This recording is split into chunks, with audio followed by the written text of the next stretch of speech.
الحمد للہ وکفا والصلاة والسلام علی عباده الذین اصطفى خصوصا علی افضلهم وخاتم النبیین محمد الامین وعلی آلہ وصحبہ اجمعین اما بعد۔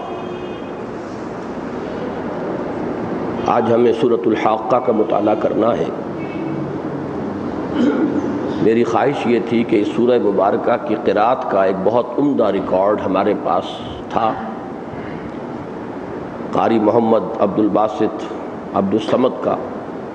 مرحوم ہو گئے ہیں اب وہ، اور وہ قرأت بھی ان کی دور جوانی کی تھی جب آتش جوان تھا۔ آج تو وہ ہم حاصل نہیں کر پائے ہیں، انشاءاللہ اگلے درس سے پہلے وہ ریکارڈ میں آپ کو سنواؤں گا۔ اس سے آپ کو اندازہ ہوگا کہ قرآن حکیم کی قرأت اور اس میں خاص طور پر اللہ تعالیٰ نے مصری قراء کو جو بہارت عطا فرمائی ہے اس کی کیا تاثیر ہے۔ بہرحال اب ہم اپنے طور پر اس سورہ مبارکہ کے پہلے رکوع کی تلاوت کریں گے۔ اعوذ باللہ من الشیطان الرجیم، بسم اللہ الرحمن الرحیم۔ الحاقہ ما الحاقہ وما ادراک ما الحاقہ کذبت ثمود وعاد بالقارعہ فاما ثمود فاہلکوا بالطاغیہ واما عاد فاہلکوا بریح صرصر عاتیہ سخرها عليهم 7 ليال و8 أيام حسوما فترى القوم فيها صرعا كأنهم أعجاز نخل خاوية فهل ترى لهم من باقية وجاء فرعون ومن قبله والمؤتفكات بالخاطئة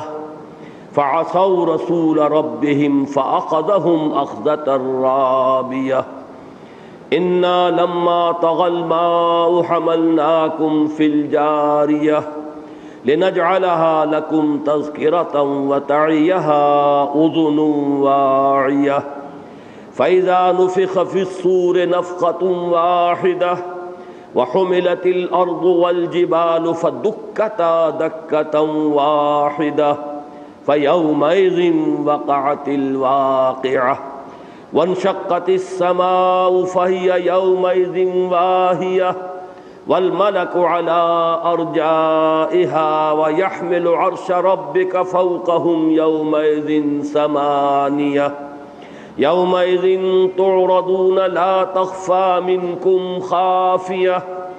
فَأَمَّا مَنْ أُوتِيَ كِتَابَهُ بِيَمِينِهِ فَيَقُولُ هَاؤُمُ اقْرَءُوا كِتَابِيَهْ إِنِّي ظَنَنْتُ أَنِّي مُلَاقٍ حِسَابِيَهْ فَهُوَ فِي عِيشَةٍ رَاضِيَةٍ فِي جَنَّةٍ عَالِيَةٍ قُطُوفُهَا دَانِيَةٌ کلوا واشربوا ہنیئا بما اسلفتم فی الایام الخالیہ واما من اوتی کتابہ بشمالہ فیقول یا لیتنی لم اوت کتابیہ ولم ادر ما حسابیہ یا لیتہا کانت القاضیہ ما اغنی عنی مالیہ ہلک عنی سلطانیہ خذوه فغلوه ثم الجحیم صلوه ثم في سلسلة ذرعها 70 ذراعا فاسلكوه إنه كان لا يؤمن بالله العظيم ولا يحض على طعام المسكين فليس له اليوم هاهنا حميم ولا طعام إلا من غسلين لا يأكله إلا الخاطئون صدق الله العظيم۔ رب اشرح لي صدري ويسر لي أمري واحلل عقدة من لساني يفقهوا قولي۔ اللهم ربنا ألهمنا رشدنا وأعذنا من شرور أنفسنا۔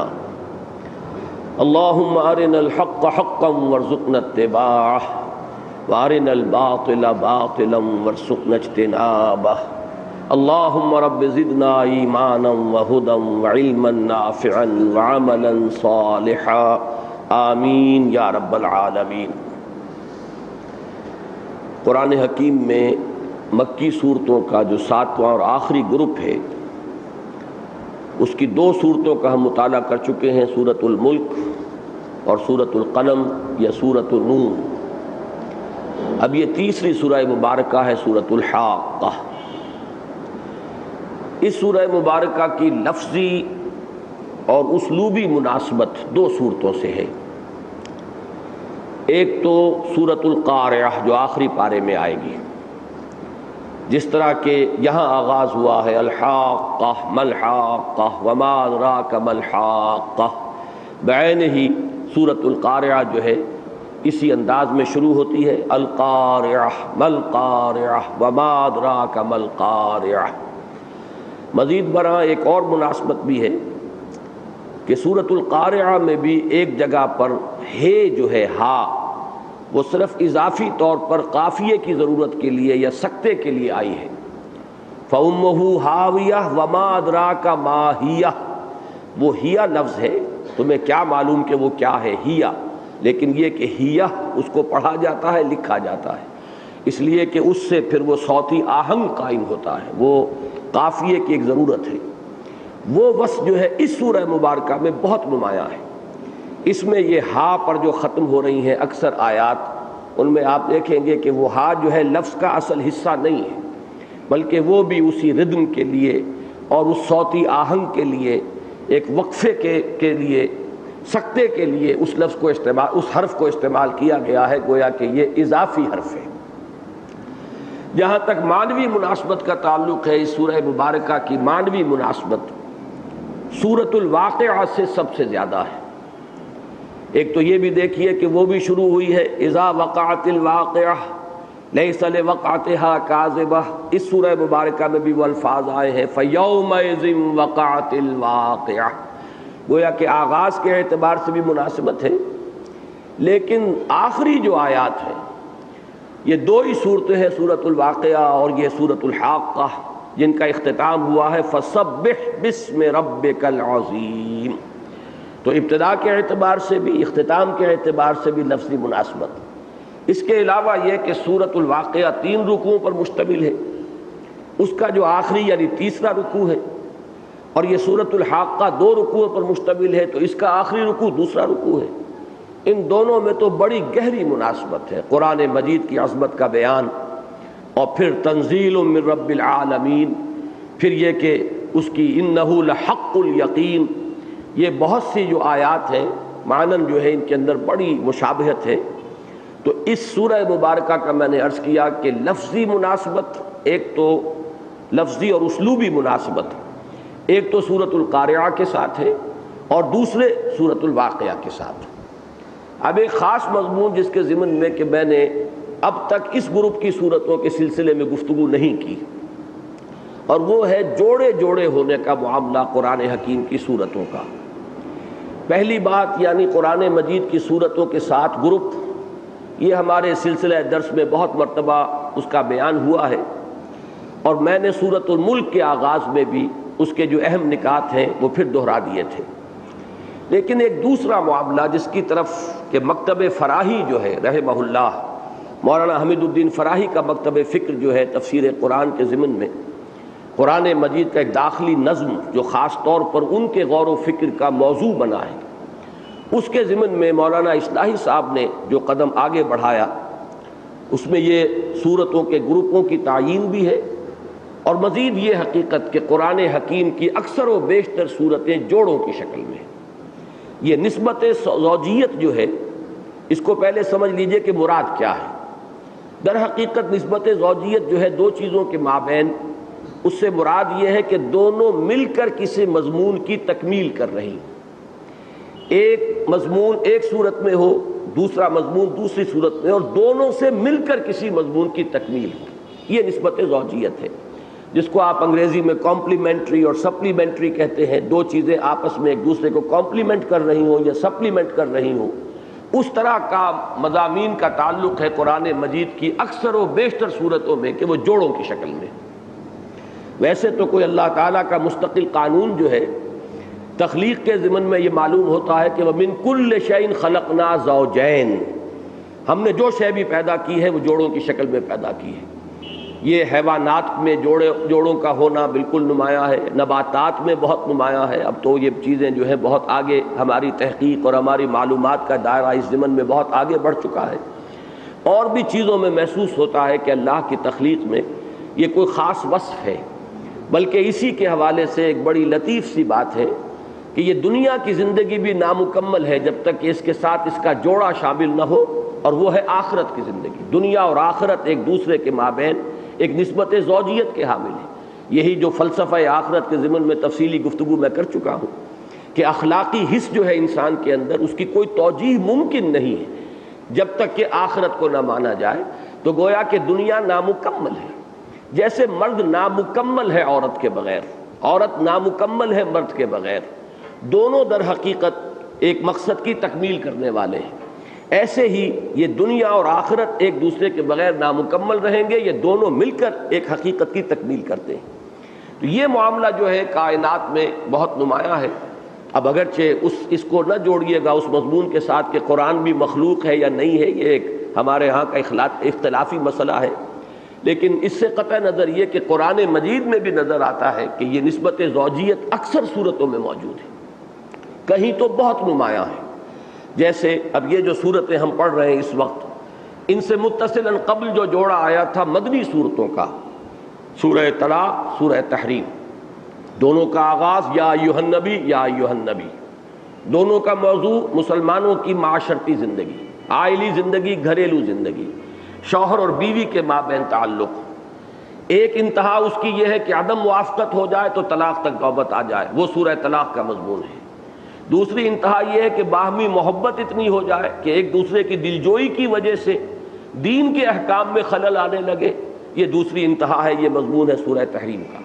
معلوم ہوا کہ دونوں مضامین نے مل کر، دونوں صورتوں نے مل کر ایک موضوع کی تکمیل کر دی. اسی طرح یہ 6 صورتیں جو اس پارے میں 29ویں پارے میں شروع میں آئی ہیں، اس کے بعد 7ویں اور 8ویں صورتیں جو ہیں، سورۃ المزمل، سورۃ المدثر. یا ایھا المزمل قم، یا ایھا المدثر قم. مزمل اور مدثر کے بھی بالکل ایک ہی معنی ہے. اے کمبل میں لپٹنے والے، اے کپڑے میں لپٹ کر لیٹنے والے، کھڑے ہو جاؤ، کمر بستہ ہو جاؤ. پھر دیکھیے اس کے بعد ایک کھڑا ہونا ہے رات کا، قم اللیل الا قلیلا. وہ ہے اپنی ذاتی تربیت، وہ ذاتی مشقت اور ریاضت کے جو حضور صلی اللہ علیہ وسلم سے کرائی گئی ہے ابتدائی دور میں. اور دوسرا کھڑا ہونا جو ہے کمر بستہ ہو جانا، وہ دن کا ہے، وہ ہے دعوت و تبلیغ کا. قم فانذر وربک فکبر. معلوم ہوا کہ بہت ہی نمایاں طور پر ان کے مابین وہ نسبت زوجیت موجود ہے. ذرا دور جائیے تو قرآن مجید کی صورتوں میں آغاز میں سورہ بقرہ، سورہ آل عمران، ان کے درمیان نسبت زوجیت بہت نمایاں ہے. دونوں کو حضور نے ایک نام دیا ہے، الزہراوین، دو انتہائی تابناک اور روشن صورتیں. دونوں کا آغاز الف لام میم سے، دونوں کے اختتام پر بڑی عظیم دعائیں. اب یہ تو تفصیل سے میں بیان کر چکا ہوں، اس وقت جو ہے ان کو اشارے کر رہا ہوں. اسی طرح قرآن مجید کا اختتام ہوتا ہے معوذتین. یہ بھی 2 صورتوں کا ایک ہی نام ہے، الزہراوین معوذتین،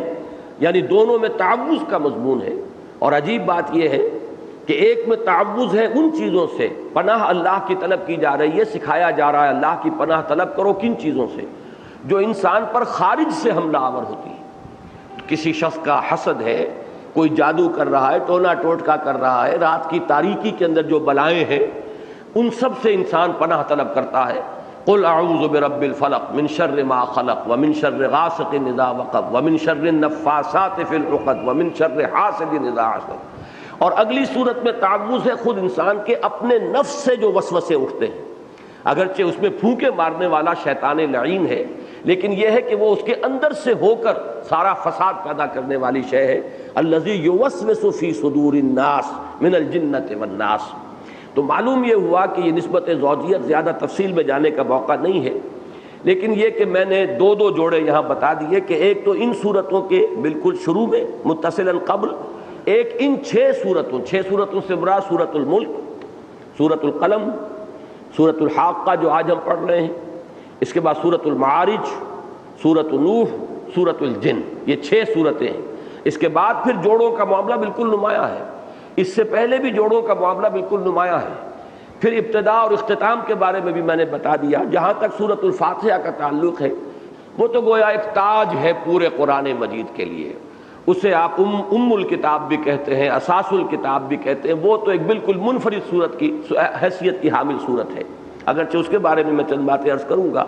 لیکن یہ کہ بقیہ قرآن مجید کی صورتوں میں اکثر و بیشتر نسبت زوجیت نمایاں ہے۔ ایک بات کو اصولاً اصلاحی صاحب نے تسلیم کیا ہے، اور وہ یہ ہے کہ بعض صورتیں منفرد ہیں، بلکہ انہوں نے لفظ استعمال کیا ضمیمے کا۔ بعض صورتوں کی حیثیت جو ہے دوسری بڑی صورتوں کے ضمیموں کی ہے، لیکن میرا یہ خیال ہے کہ یہ لفظ جو ہے شاید مناسب نہیں ہے۔ اس حقیقت کو وہ بیان کرنا چاہتے ہیں، وہ درست ہے۔ وہ یہ کہ بعض صورتیں منفرد مزاج کی ہیں، ان کے ساتھ کوئی جوڑا نہیں ہے، لیکن ضمیمے کا لفظ جو ہے وہ ایک صورت کے ساتھ تو میں سمجھتا ہوں کہ بہت صحیح اس کا اطلاق ہے، سورۃ الحجرات۔ سورۃ الحجرات جو ہے اس میں شک نہیں ہے کہ سورۃ الفتح کا ضمیمہ ہے۔ سورۃ الفتح کے آخری رکوع میں جو شان آئی ہے حضور کی، محمد الرسول اللہ، اور پھر صحابہ کی، والذین معہ اشداء علی الکفار رحماء بینہم، یہ در حقیقت اسی کی شرح ہے کہ جو آپ کو سورہ حجرات میں مل رہی ہے۔ لیکن یہ کہ اس کا یہ معنی نہیں ہے کہ وہ کوئی ضمنی حیثیت کی یا ضمنی اہمیت کی صورت ہے، بڑی عظیم صورت ہے سورۃ الحجرات۔ اسی لیے میں عرض کر رہا تھا کہ لفظ ضمنی جو ہے شاید مناسب نہیں ہے۔ البتہ یہ کہ اصولاً یہ بات تسلیم کرنی پڑتی ہے کہ تمام صورتیں قرآن مجید کی جوڑوں کی شکل میں نہیں ہیں، بلکہ بعض جگہ پر منفرد مزاج، منفرد مرتبہ و مقام کی اور منفرد حیثیت کی مالک صورتیں ملتی ہیں۔ ان میں سب سے نمایاں، سب سے عظیم سورۃ الفاتحہ ہے۔ اس کا کوئی لفظی اور معنوی جوڑا قریب بہرحال موجود نہیں ہے، بعد میں عرض کروں گا۔ لیکن مولانا اصلاحی صاحب نے اس اصول پر، میں یہ سمجھتا ہوں چونکہ اب شاید دوبارہ ان مضامین کے اوپر گفتگو کی اس معنی میں، اس انداز میں نوبت نہ آئے، کہ جو اصول ہے ان کا وہ صحیح ہے، لیکن اس کے اطلاق میں ان سے خطا ہوئی ہے۔ انہوں نے بہت سی منفرد جو مزاج کی صورتیں تھیں انہیں بھی کچھ تکلف بلکہ تصنع کے ساتھ جوڑوں کی شکل دے دی۔ مثلا سورہ یوسف اور سورہ رعد، اس کو جوڑا بنا دیا گیا،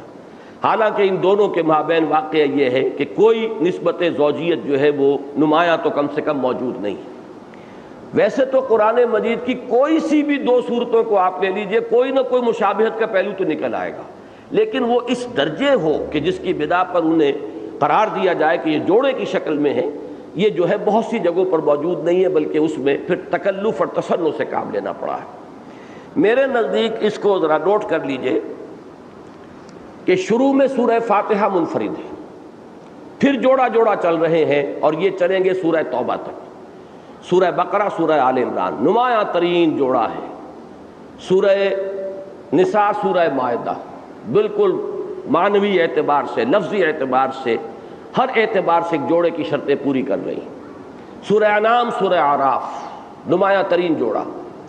آگے پھر سورہ انفال، سورہ توبہ، یہاں تک تو یہ جوڑے چلے آ رہے ہیں۔ البتہ اس کے بعد یہ میں جس وقت ان صورتوں کے درس سے گزر رہا تھا وہاں تفصیل سے بیان کر چکا ہوں کہ پھر جو اگلا گروپ آتا ہے، تیسرا گروپ ہے صورتوں کا، اس میں 3 کے گروپ ہیں چھوٹے، جن میں 2 کے مابین وہ مناسبت، وہ مشابہت موجود ہے جو ان میں نسبت زوجیت کو ثابت کرتی ہے، اور ایک بالکل منفرد مزاج کی صورت ہے۔ سورہ یونس، سورہ ہود بالکل صحیح ہے، جوڑے کی شرط پر پوری اترنے والی مضامین کی مشابہت کے اعتبار سے، لیکن سورہ یوسف یہ بالکل منفرد ہے۔ پوری صورت میں شروع سے آخر تک ایک ہی نبی کے حالات بیان ہو رہے ہیں۔ یہ تو گویا کہ ایک اعتبار سے پورے قرآن میں منفرد ہے کہ کہیں آپ کو یہ انداز نظر نہیں آئے گا۔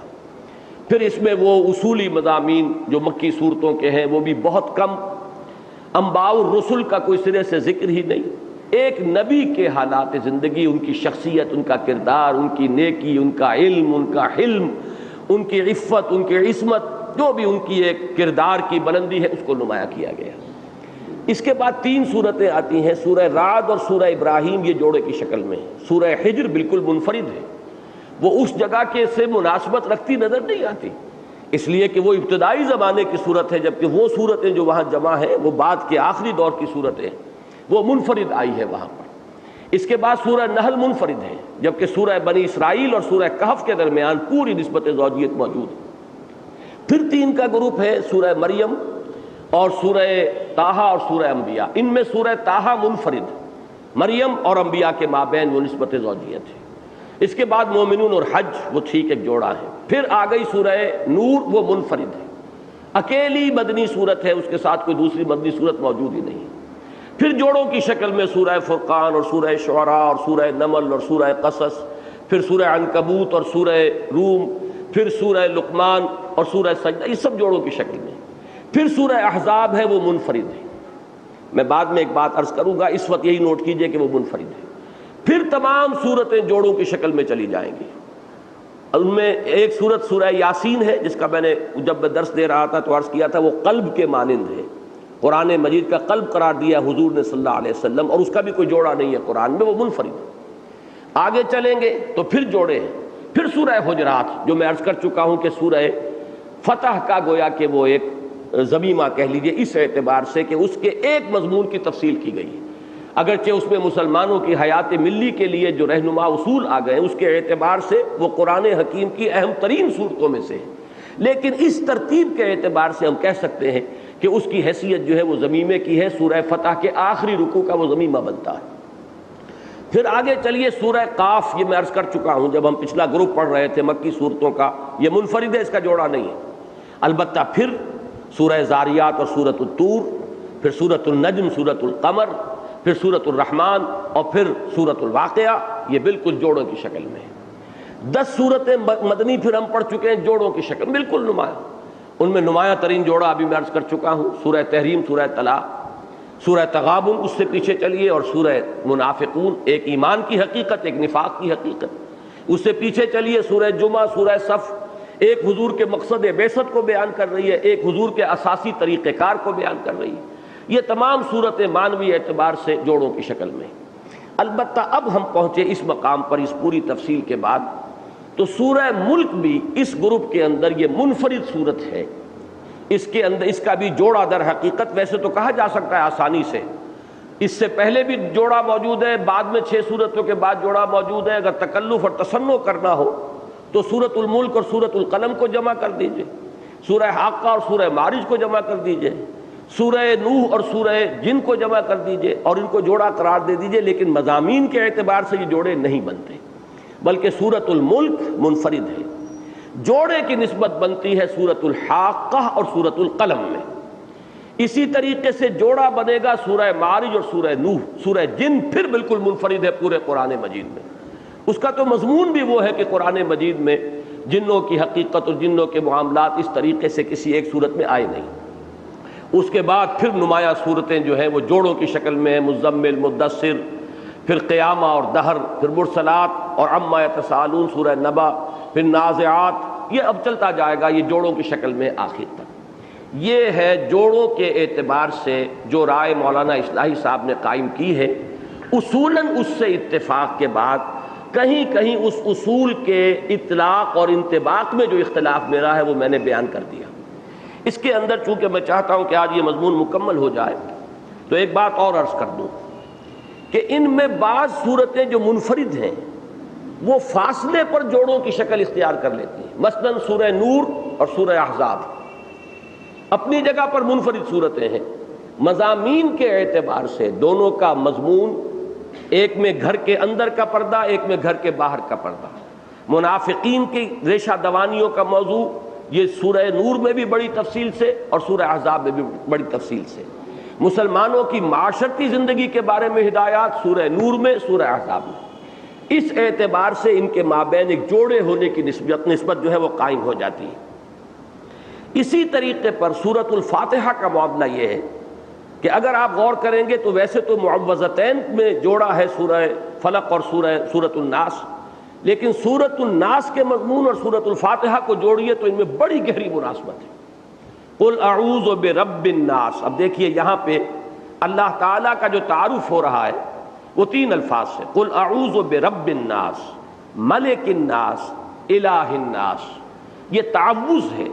اور تعوذ بھی در حقیقت عبادت ہی کی ایک شکل ہے۔ ہم پناہ مانگتے ہیں اس ہستی کی جسے ہم یہ سمجھتے ہیں کہ وہ ہمیں پناہ دینے پر قادر ہے، وہ علی کل شیء قدیر ہے، وہ ہر آن ہمارے ساتھ ہے، وہ ہماری حفاظت کر سکتا ہے۔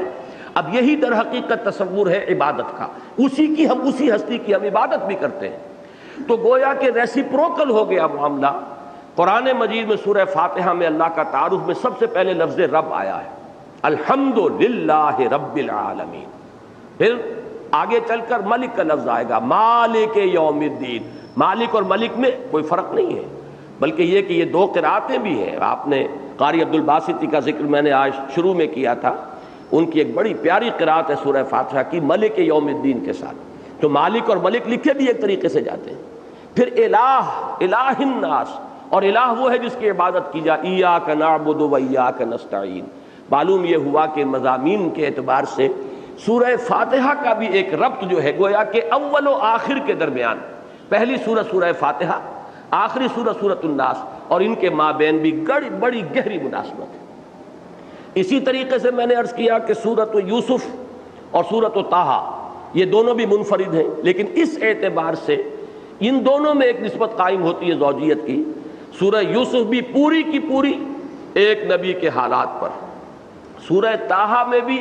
تقریباً اس کا اکثر حصہ ایک رسول کے حالات پر، حضرت موسیٰ علیہ السلام، وہاں حضرت یوسف۔ نسبت معنوی کیا ہے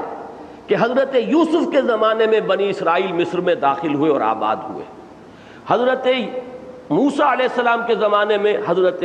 یہ بنی اسرائیل جو ہے وہ مصر سے نکلے جان بچا کر، اور اللہ تعالیٰ نے ان کی گویا کہ ایک طرح سے دستگیری فرمائی حضرت موسیٰ کی بعثت کے ذریعے سے۔ تو ایک معنوی ربط جو ہے ان دونوں صورتوں کے مابین قائم ہو جاتا ہے۔ تو جو اکثر و بیشتر یہ صورتیں ہیں کہ جو اگرچہ اپنی جگہ پر وہ منفرد ہیں، لیکن ان کے درمیان ایک ربط و تعلق۔ اسی طریقے سے سورہ یاسین اور سورہ قاف کے مضامین میں بھی ان کا ردم، ان کے مضامین کی جامعیت، اس کے اندر بھی ایک ربط قائم ہوتا ہے۔ تو میں نے وہ باتیں آج آپ کے سامنے عرض کر دی ہیں کہ جو اصلاً تو یہ فراہی مکتبہ فکر کی بات ہے، اور حق بحقدار رسید اس کا ہر وقت جب تذکرہ ہونا چاہیے انہی کے حوالے سے ہونا چاہیے۔ قرآن مجید پر اس اعتبار سے غور و فکر کا آغاز، اگرچہ شروع میں بھی ہمارے متقدمین میں سے بھی بعض نے نظم قرآن کے بارے میں کچھ گفتگو کی ہے، لیکن بڑی سرسری کی ہے، اس میں کہیں زیادہ تفصیل میں گہرائی میں وہ نہیں گئے۔ اور یہ بات جان لیجئے، بعض حضرات کے دل میں ایک شبہ پیدا ہو سکتا ہے کہ اس کا مطلب یہ ہے کہ ہمارے متقدمین اور سلف صالح جو ہیں شاید ان سے بھی آگے اس دور کے لوگ بڑھ سکتے ہیں۔ تو یہ بات قطعی طور پر ثابت ہے حضور کے اس قول مبارک کی روح سے کہ حضور نے فرمایا کہ لا تنقضی عجائبہ، اس قرآن کے عجائب کبھی ختم نہیں ہوں گے، ولا یشبع منہ العلماء، اور اہل علم اس سے کبھی سیر نہ ہو سکیں گے۔ تو کسی بھی شخص کے بارے میں آپ یہ نہ سمجھیے کہ وہ تفسیر قرآن کے ضمن میں آخری بات کہہ چکا ہے۔ یہ ضرور ہے کہ جہاں تک احکام کا تعلق ہے، احکام دین کا، چونکہ اس کی بنیاد زیادہ تر جو ہے وہ محمد الرسول اللہ کے عمل پر ہے صلی اللہ علیہ وسلم، اس کی اصل بنیاد ہے سنت رسول صلی اللہ علیہ وسلم۔ قرآن مجید میں احکام بہت ہی اختصار کے ساتھ، بہت ہی اجمال کے ساتھ، اور یوں سمجھیے کہ پورے قرآن کا 20واں حصہ بمشکل بنے گا، یعنی 30 پاروں میں سے 1.5 پارے سے زیادہ کے نہیں ہو سکتی وہ آیات کہ جن میں احکام ہیں جو کہ شریعت کے احکام کہلاتے ہیں۔ تو وہ احکام کا جہاں تک تعلق ہے اس میں تو آپ پیچھے کی طرف چلیے، دوڑ پیچھے کی طرف ہے گردش ایام، تو اسلاف کی طرف جائیے، اسلاف سے آگے اور بڑھیے، اور پیچھے جائیے صحابہ تک جائیے، اور پیچھے جائیے محمد الرسول اللہ صلی اللہ علیہ وسلم کی ذات مبارک تک۔ تو جہاں تک احکام شریعت کا تعلق ہے اس میں ہمیں پیچھے دیکھنا ہے اور پیچھے ہی کی طرف جانا ہے، یہاں تک کہ ما انا علیہ و اصحابی، جس پر میرا عمل ہے اور میرے صحابہ کا عمل ہے، اللہ ہمیں توفیق دے کہ ہم پیچھے ہٹتے ہٹتے وہاں تک پہنچ جائیں۔ لیکن جہاں تک حکمت کا، علم کا، معرفت کا، فلسفے کا، سائنٹیفک جو فینومینا ہے، فزیکل فینومینا ہے، یہ جو مظاہر فطرت ہیں، ان کی توجیہ، ان کے ضمن میں سائنس نے جو مواد ہمیں دیا ہے اس میں ظاہر بات ہے ہمیں آگے سے آگے جانا ہوگا۔ ظاہر بات ہے امام رازی جو اس دور میں تفسیر لکھ رہے ہیں کہ جبکہ ابھی معلومات فزکس اور کیمسٹری اور زوالوجی اور باٹنی اور یہ جو بھی ہماری علم فلکیات ہے، اسٹرانومی، معلومات بہت کم تھی، اکثر و بیشتر اسپیکولیشنز تھی. تو یہ جو پہلو ہے قرآن مجید میں جہاں اشارات آئے ہیں ان مضامین کے بارے میں، ان میں ہم امام رازی کا تتبع نہیں کریں گے، ان میں تو بلکہ ہم دیکھیں گے کہ جدید معلومات، سائنس نے جو بھی انبار علم کا اور معلومات کا ہمارے قدموں میں لا ڈالا ہے، ہم اس سے استفادہ کریں گے. اسی طریقے سے قرآن مجید پر غور و فکر، حکمت قرآن، فلسفہ قرآن، حکمت ایمانی، معرفت کے جو نکات ہیں ان میں بھی غور و فکر جاری رہے گا. اس میں میں نے ایک تو آپ کو اس حدیث سے حوالہ دیا، کیونکہ ہمارے ہاں بعض لوگوں کے ذہن میں اس اعتبار سے بڑی تنگی ہے کہ یہ فلاں، ہم تو صاحب جو بھی بات پچھلوں نے کہہ دی ہے اس سے آگے کوئی بات ہم نہیں کر سکتے. گویا کہ اس کو پھر وہ سب سے بڑی گالی بھی دے دیتے ہیں کہ یہ تفسیر بالرائے ہے، کہ آپ اپنی رائے سے قرآن مجید میں کلام کر رہے ہیں. تو اس اعتبار سے میں نے ایک تو اس حدیث کا حوالہ دیا، اور دوسرے میں آپ کو ریفر کرنا چاہتا ہوں بیہقی وقت جو اس دور کے مانے گئے، کم سے کم حلقہ دیوبند میں تو یہ شے مسلم ہے علماء دیوبند کے حلقے میں کہ بیہقی وقت کا مقام ہے مولانا انور شاہ کاشمیری رحمۃ اللہ علیہ کا، یعنی حدیث اور فقہ میں یہ اس دور کے امام تھے. اور انہوں نے اس پر بڑی خوبصورت تحریر لکھی ہے کہ تفسیر بالرائے کے ضمن میں یہ غلط خیال لوگوں کے ذہن میں پیدا ہو گیا ہے. آخر قرآن مجید کے علم کے اندر جو ہے وہ جو نئے نئے نکات ہیں، انسان علم کی بنیاد پر، ایک زبان کی بنیاد پر باتیں کرے، دلیل کے ساتھ کرے، اس کے جو مزید معانی ہیں اس کے اندر، یہ تو وہ ہے کہ اس کے ہیرے اس کان کے کبھی ختم نہیں ہوں گے. اگر ہم یہ سمجھ لیں کہ اگلے جو کچھ کہہ گئے بس وہ آخری بات ہے، تو پھر یہ تو گویا کہ کان ختم ہو گئی، یا اس کے ہیرے اب آپ مزید نکالنے کی کوشش نہیں کر رہے.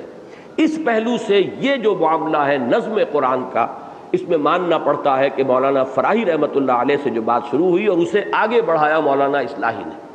اور اس میں جیسا کہ میں نے عرض کیا یہ گروپوں کا معاملہ، پھر یہ جوڑوں کا معاملہ، اصولی اعتبار سے مجھے کامل اتفاق ہے. اور بعض صورتوں کے منفرد ہونے کے ضمن میں بھی مولانا اصلاحی صاحب کا قول جو ہے وہ میں آپ کو سنا چکا ہوں. البتہ یہ کہ اس اصول کے اطلاق اور انطباق میں وہ اختلاف رائے کی بات ہے. مجھے ان سے اختلاف ہے کہ بعض جگہ پر انہوں نے اس کو نظر انداز کر دیا ہے کہ منفرد صورتوں کو بھی انہوں نے جوڑوں میں جب ڈالنے کی کوشش کی ہے تو اس میں صرف تکلف نہیں، تصنع تک کی بات آ گئی. اور یہ بات مجھ سے بعض اور حضرات نے بھی کہی کہ یہ تو اگر اس طرح کی ہم نسبت زوجیت نکالنے لگے تو یہ تو قرآن مجید کی ہر دو صورتوں کے بابین نکل آئے گی. اور مجھے ان حضرات کی اس بات کے اندر کچھ وزن معلوم ہوا، اور میں نے اس لیے تفصیل سے یہ بات کر دی ہے کہ ایسا نہیں ہونا چاہیے کہ اس کی وجہ سے اس اصول کو ٹوٹلی ریجیکٹ کر دیا جائے. ہوتا یہ ہے کہ یا تو انسان قبول کرتا ہے تو بالکل لیا کرتا ہے کسی شے کو، اور رد کرتا ہے تو وہ بھی کل کا کل رد کر دیتا ہے. میرے نزدیک اصولاً یہ بات صحیح ہے،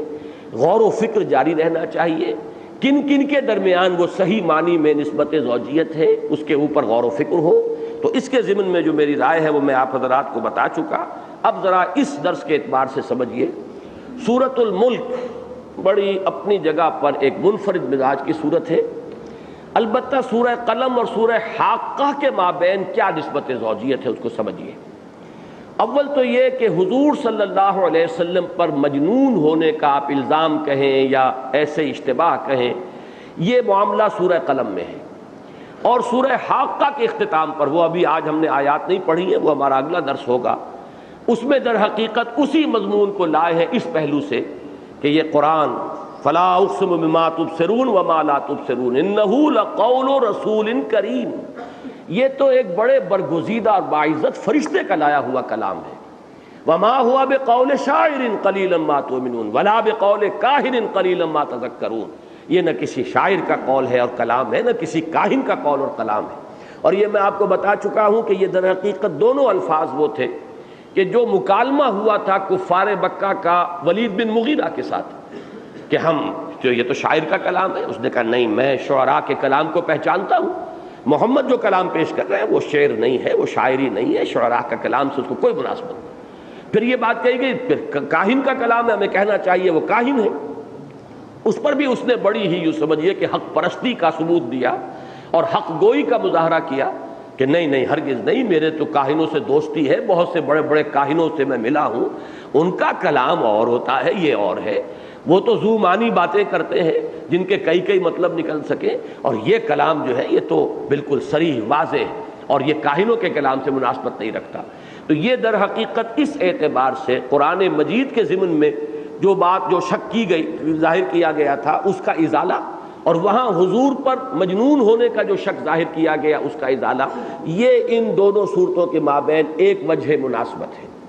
نمبر دو، یہ عقیدہ آخرت کا معاملہ سورہ قلم میں جیسا کہ میں تفصیل سے عرض کر چکا ہوں، ایک تو ایک فلسفے کی حیثیت سے ایک تمثیل کے پیرائے میں لایا گیا، افنجعل المسلمین کالمجرمین ما لکم کیف تحکمون، یہ تو فلسفہ ہے، اور وہ تمثیل کذالک العذاب ولعذاب الآخرۃ اکبر لو کانوا یعلمون۔ اس کے بعد نہ تو آخرت کے احوالوں جو اس کے ہال ہیں اور جو اس کی شدائد ہیں، جو اس کے مصائب ہیں، جو اس زلزلۃ الساعہ کی جو بہت ہی سختیاں ہیں ان کا ذکر نہیں، نہ جنت اور دوزخ کا ذکر ہے، نہ جو انجام ہوگا انسانوں کا اس کا ذکر ہے، جبکہ آپ کو سورہ حاقہ میں یہ مضمون اب ملے گا، قیامت کا ہولناکیاں، پھر اہل جنت کا کیا حال ہوگا، ان کے لیے کیا اللہ کی طرف سے نعمتیں ہیں، اہل جہنم کے لیے کیا عذاب کی شکلیں ہوں گی۔ نمبر تین یہ کہ سورہ قلم میں انباء الرسل نہیں ہے، جبکہ سورہ حاقہ میں انباء الرسل کا تذکرہ، قوم عاد، قوم سمود، قوم نوح، قوم فرعون، ان کا ذکر جو ہے وہ ہو رہا ہے۔ تو وہی نسبت جو کہ مکی صورتوں میں سے سورہ انعام اور سورہ اعراف میں تھی، اور بعد میں بھی اس کو میں نمایاں طور پر بیان کرتا رہا ہوں کہ کہیں تو انباء الرسل کی بات ہوگی، کہیں اصولی مباحث زیادہ ہوں گے، توحید کے، آخرت کے، نبوت و رسالت کے، اور کہیں جو ہے دوسری جگہ پر آپ دیکھیں گے کہ انباء الرسل۔ یہ سورہ انعام میں اور سورہ اعراف میں ہم نے سب سے زیادہ شروع میں یہ تفصیلی بحث کی تھی کہ ان دو صورتوں کے مابین مضامین کی ترتیب کیا ہے جس سے کہ ان کے مابین نسبت زوجیت متحقق ہوتی ہے۔ بالکل وہی معاملہ سورہ قلم اور سورہ حاقہ کا ہے، اور ایک نسبتاً ثانوی بات یہ ہے کہ دونوں کی آیات کی تعداد ایک ہی ہے، 52 آیات پر مشتمل ہے سورہ قلم، 52 آیات پر مشتمل ہے سورہ حاقہ۔ تو ان کا قامت جو ہے قد و قامت کے اعتبار سے بھی ایک تناسب ہے، مضامین کے اعتبار سے وہ جو ایک عکسی ریشو ہوتی ہے کہ اس میں وہ مضامین آئے، اس میں یہ مضامین آئے، اور دونوں نے مل کر اپنے گویا کے مضمون کی تکمیل کر دی۔ یہ ثابت ہوتا ہے کہ حاقہ اور سورہ قلم یہ بالکل ابتدائی دور کی صورتیں ہیں، یہ چھوٹی چھوٹی آیات جن میں بہت ہی صوتی آہنگ ہو، یہ ابتدائی صورتوں کا خاص وصف ہے۔ سورہ ملک کے اندر یہ صورت نہیں ہے، سورہ ملک 2 رکوعوں پر مشتمل ہے، آیات غالباً 30 ہیں یا 31 ہیں، جبکہ یہ جو ہے 2 رکوعوں پر اور 52 آیات ہیں، اور اس کے اندر بعض جو آیات ہیں ایک لفظ کی ہیں۔ سورہ ملک یہ معلوم ہوتا ہے کہ نسبتاً ذرا بعد میں نازل ہوئی ہے صورت، اور وہ زیادہ جامع اور گمبھیر ہے، خود اپنی جگہ پر مکمل صورت ہے، منفرد حیثیت کی صورت ہے، جبکہ یہ دونوں صورتیں مل کر ایک مضمون کی تکمیل کر رہی ہیں۔ یہ چند باتیں تھیں کہ جو میں آج چاہتا تھا کہ وہ جو نسبت زوجیت ہے قرآن حکیم کی صورتوں کے مابین، اس کے اعتبار سے یہ باتیں آپ کے سامنے رکھ دوں۔ اب آئیے ہم اس سورہ مبارکہ کا مطالعہ شروع کرتے ہیں۔ ایک بات اور ابتدا میں نوٹ کر لیں کہ لغت کے اعتبار سے یہ صورت مشکل صورتوں میں سے ہے۔ ویسے تو یہ کہ ابتدائی صورتیں جو ہیں وہ سب کی سب نسبتاً مشکل صورتیں ہیں، مدنی صورتوں میں جا کر جو ہے مضمون کھل جاتا ہے، آسان الفاظ، پھر یہ کہ اس میں جو ہے وضاحت ہے، خود اپنی جگہ پر مضمون کی وضاحت موجود ہے، اور مکی صورتوں میں شروع میں چھوٹی چھوٹی آیات، الفاظ بھی وہ ہے کہ جو عام طور پر جو ظاہر بات ہے جو عربی جاننے والے لوگ نہیں ہیں ان کے لیے وہ نامانوس ہوں گے، جبکہ مدنی صورتوں کے اکثر الفاظ سے جو قرآن مجید کا پڑھنے والا بہت مانوس ہو جاتا ہے، اور وہ عام اردو داں آدمی بھی ان کے مفہوم کو کسی نہ کسی درجے میں سمجھتا ہے۔ یہی معاملہ آخری دور کی مکی صورتوں کا بھی ہے، لیکن شروع جو مکی صورتیں ہیں بالکل ابتدا کی، ان میں الفاظ جو ہیں ان میں چونکہ ادبیت، اور پھر یوں سمجھیے کہ جو اس کا حسن ظاہری ہے، کیونکہ یہی معجزہ تھا اور سب سے زیادہ عاجز کرنے والی شے جو تھی اہل عرب کو، وہ در حقیقت قرآن مجید کی فصاحت، بلاغت، ادبیت، زبان دانی۔ تو اس اعتبار سے یہ صورتیں جو ہیں زبان کے اعتبار سے، لغت کے اعتبار سے مشکلات القرآن میں شامل ہیں۔ فرمایا الحاقہ، الحاقہ یہ اصل میں الحاققہ ہے، حق سے اس میں فاعل بنے گا حاقق، اور اسی سے پھر مؤنث حاققہ یا حاقہ۔ اس کے معنی مختلف کیے گئے ہیں، وہ سب معنی در حقیقت لفظ حق کے جو معنی ہے یہ ان پر مبنی ہے۔ حق کے بارے میں بارہا میں نے عرض کیا ہے کہ حق ہر اس شے کو کہتے ہیں، اور اس کو سمجھ لیجئے کہ تعرف الاشیاء باسدادہا کے اصول کے مطابق کہ کسی شے کی حقیقت اس کی ضد، اس کا جو اینٹونیم ہے اس کے حوالے سے زیادہ نمایاں ہو کر آتی ہے۔ تو یہاں پر حق کا جو متبادل ہے یا متضاد ہے، وہ جو اینٹونیم ہے وہ ہے باطل۔ حق اور باطل کے درمیان فرق کیا ہے؟ ہر وہ شے کہ جو واقعی ہے، جو موجود ہے فی الواقع، وہ حق ہے، اور جو شے بظاہر نظر آ رہی ہے حقیقت میں نہیں ہے، واقعتاً نہیں ہے، وہ باطل ہے۔ جیسے سراب ہے، پانی نظر آ رہا ہے، پانی نہیں ہے، یہ باطل ہے، اور پانی ہے فی الواقع تو وہ حق ہے۔ اسی طریقے سے ہر وہ شے جو عقلاً ثابت ہو حق ہے، اور وہ شے کہ جس کو عقل رد کر دے، یہ نہیں کہ وہ عقل جو ہے اس کا ادراک نہ کر سکے، وہ دوسری بات ہے۔ ایک آدمی سمجھتا ہے کہ یہ بات میری عقل کی سرحد سے پار ہے، ماورا ہے، لیکن میری عقل اس کی نفی نہیں کرتی۔ ان دو چیزوں میں فرق کرنا چاہیے۔ ایک ہے عقل کے منافی کوئی بات، ایک ہے عقل سے ماورا کوئی بات، جس کی نفی پر بھی عقل جو ہے حکم نہیں لگا رہی۔ تو جس شے کی نفی پر عقل حکم لگا دے گی وہ باطل ہے، اور ہر وہ شے حق ہے کہ جو عقل کے نزدیک مسلم ہے۔ تیسرا مفہوم حق کا یہ ہے کہ ہر وہ شے کہ جو اخلاقاً ثابت ہے وہ حق ہے، اور ہر وہ شے جو اخلاقاً ثابت نہیں ہے وہ باطل ہے۔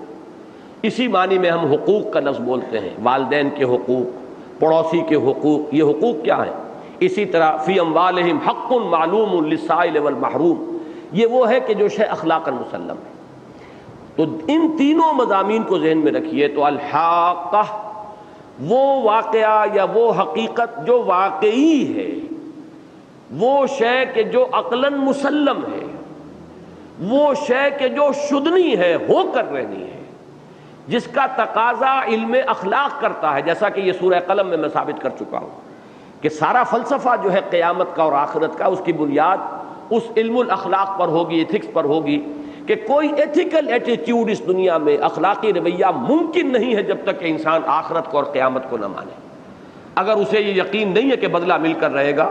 تو وہ جو میں نے سورہ علق کی 3 آیات کے حوالے سے متعدد مرتبہ یہ بات بیان کی، کلا ان الانسان لیطغی، طغیانی سرکشی آ ہی جائے گی انسان میں۔ الراہ استغنا، اس لیے کہ دیکھتا ہے اپنے آپ کو آزاد، کہ کوئی پکڑ نہیں ہوتی، کوئی گرفت نہیں ہوتی۔ میں نے جھوٹ بولا، میری زبان پر کوئی چھالا بھی نہیں پڑا، میں نے کسی پر تہمت لگائی، مجھے کوئی تکلیف نہیں ہوئی۔ اسی طریقے سے میں نے حرام خوری کی ہے، مجھے کوئی تکلیف نہیں ہوئی، رچ پچ گیا ہے دنیا کے اندر، میری عزت ہے، میرا مقام ہے۔ اس لیے آدمی بڑھتا چلا جاتا ہے طغیانی میں، سرکشی میں، دست درازی میں، تعدی میں، ظلم میں، عدوان میں۔ اس کا علاج کیا ہے؟ ان الی ربک الرجعی، یہ یقین کہ تیرے رب کی طرف لوٹنا ہے، جواب دہی ہے۔ یہاں بدلہ ملے نہ ملے وہاں مل کر رہے گا۔ یہاں تمہاری جانثاریوں کا کوئی بدلہ ملا یا نہیں ملا، اللہ کے دین کی جو خدمت کی تم نے، جو نصرت کی ہے اللہ کے رسول کی، کوئی بدلہ ملا یا نہیں ملا، وہاں مل کر رہے گا، وہاں اعزاز و اکرام ہوگا۔ اور یہاں پر تمہاری حرام خوریوں کی کوئی سزا ملی یا نہیں ملی، وہاں مل کر رہے گی۔ وہ تو جیسا کہ آخری پارے میں آئے گا کہ جس نے رائی کے دانے کے برابر بھی جو برائی کی ہوگی تو وہ اس کو اپنے سامنے پائے گا، اور جس نے خیر کمایا ہوگا وہ اپنے سامنے پائے گا۔ تو اس طریقے سے اخلاقاً مسلم ہے آخرت، عقلاً مسلم ہے آخرت، اور واقعی شے ہے، حقیقی شے ہے، ہو کر رہنی ہے۔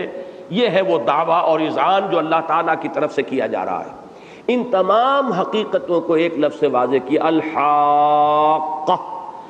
وہ ہو پڑنے والی، وہ شدنی، وہ ہو کر رہنے والی،